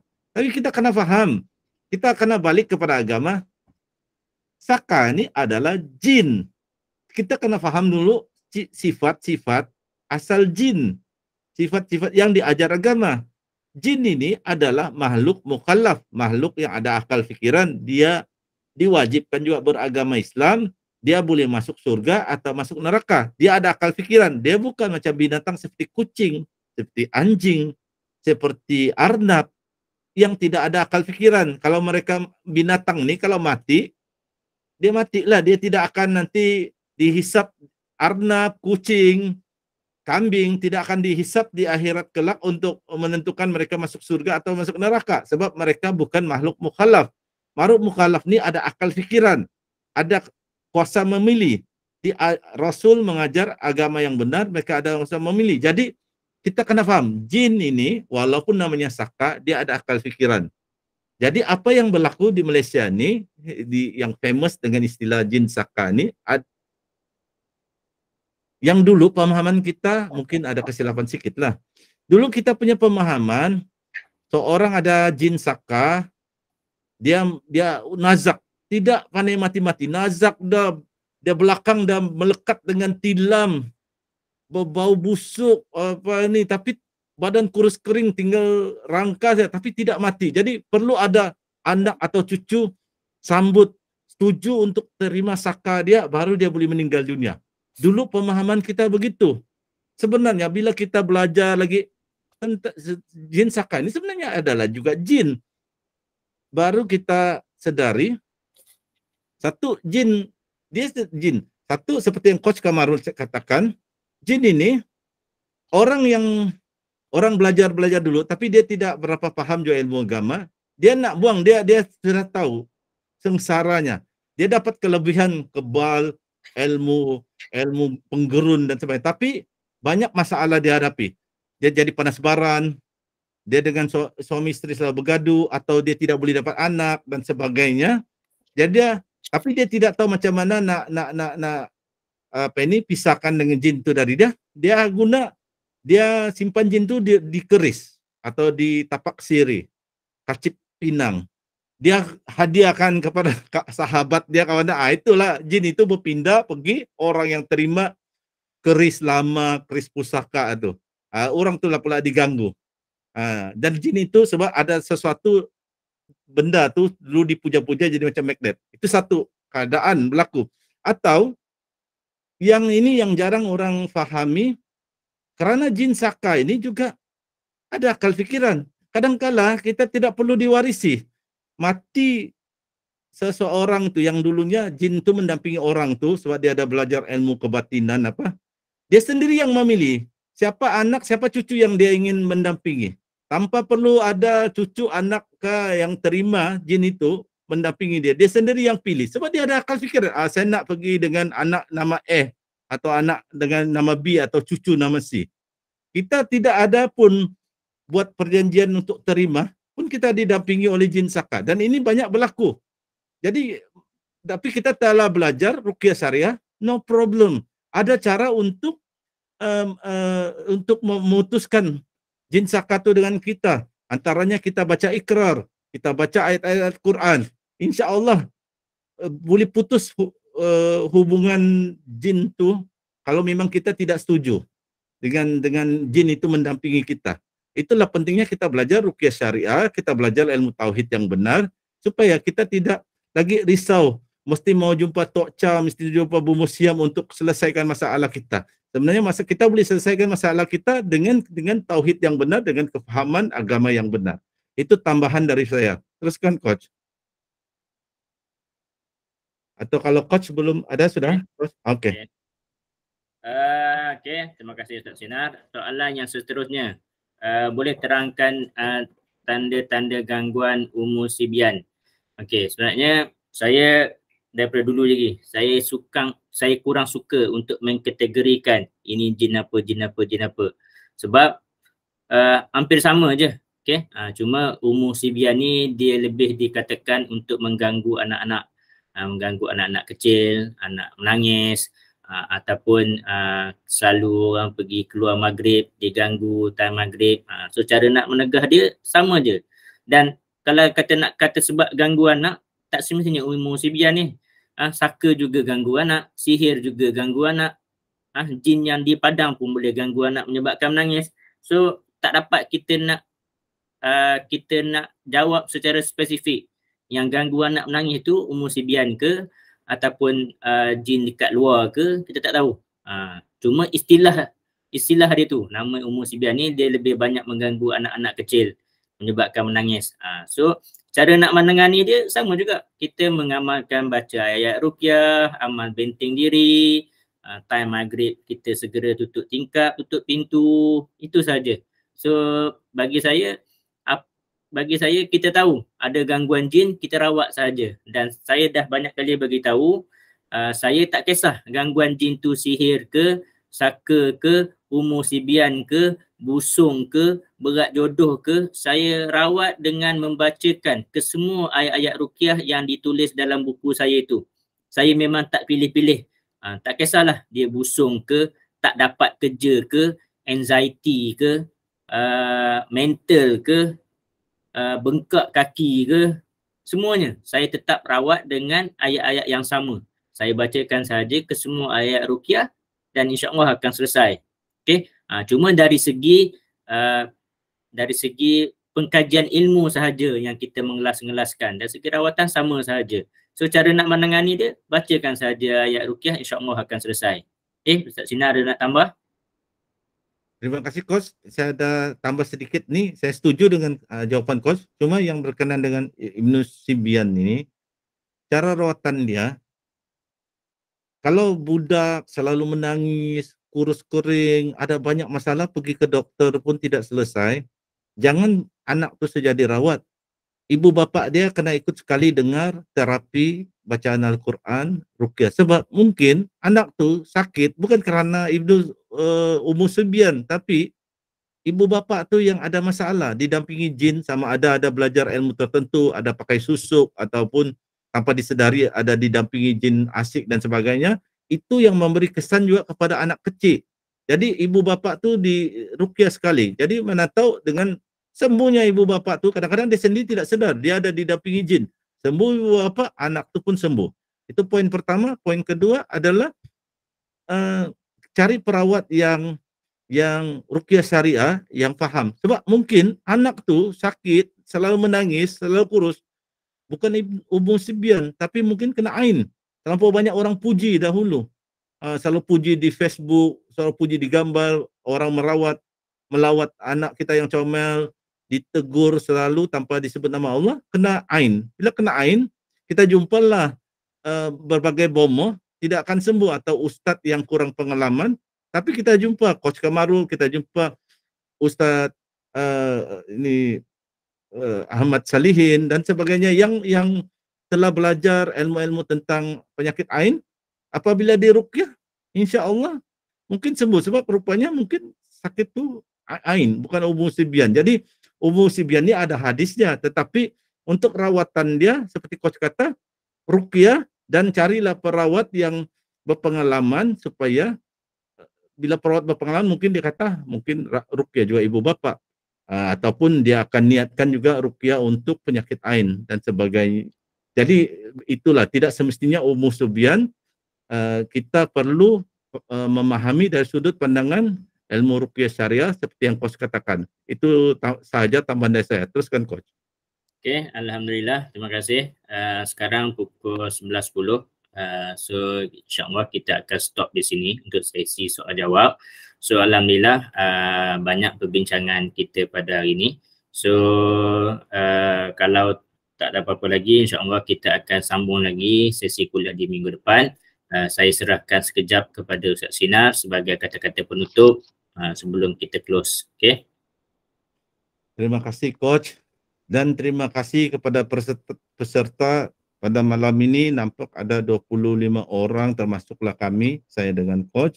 Alhamdulillah pada mulanya cuma lebih kurang berapa 12 orang tadi, dan syukur alhamdulillah apabila saya bagi kuliah ini, tenaga saya kembali dan lebih cergas.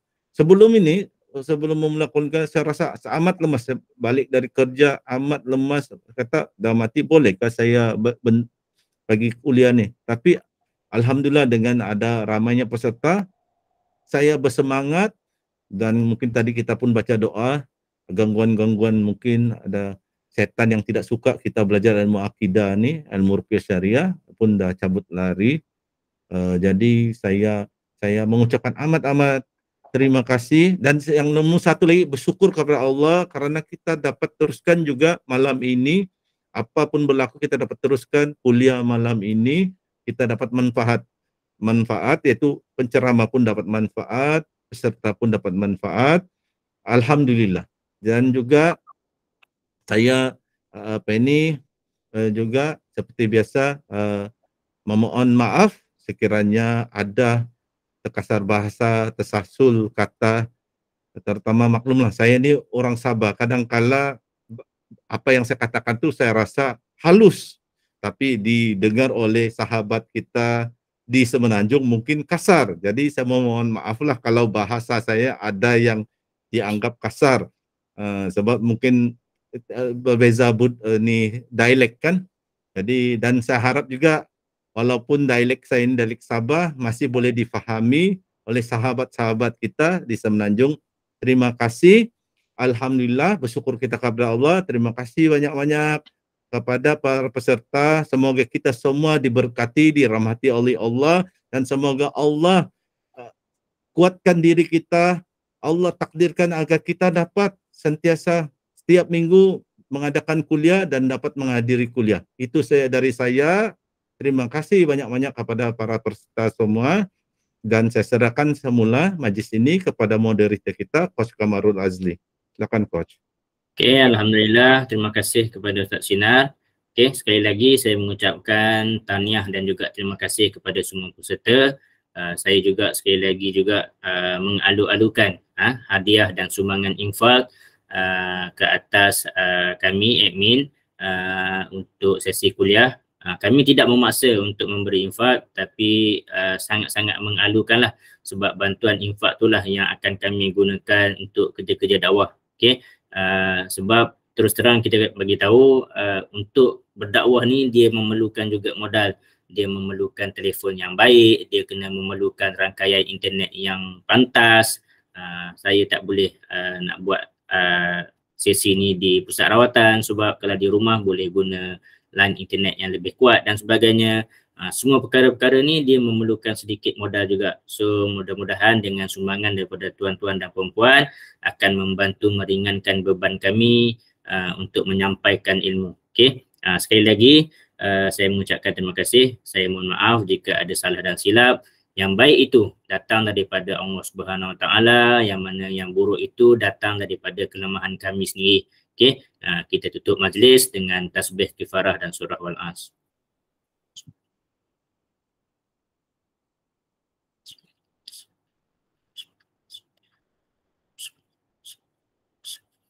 Okey, alhamdulillah sekian.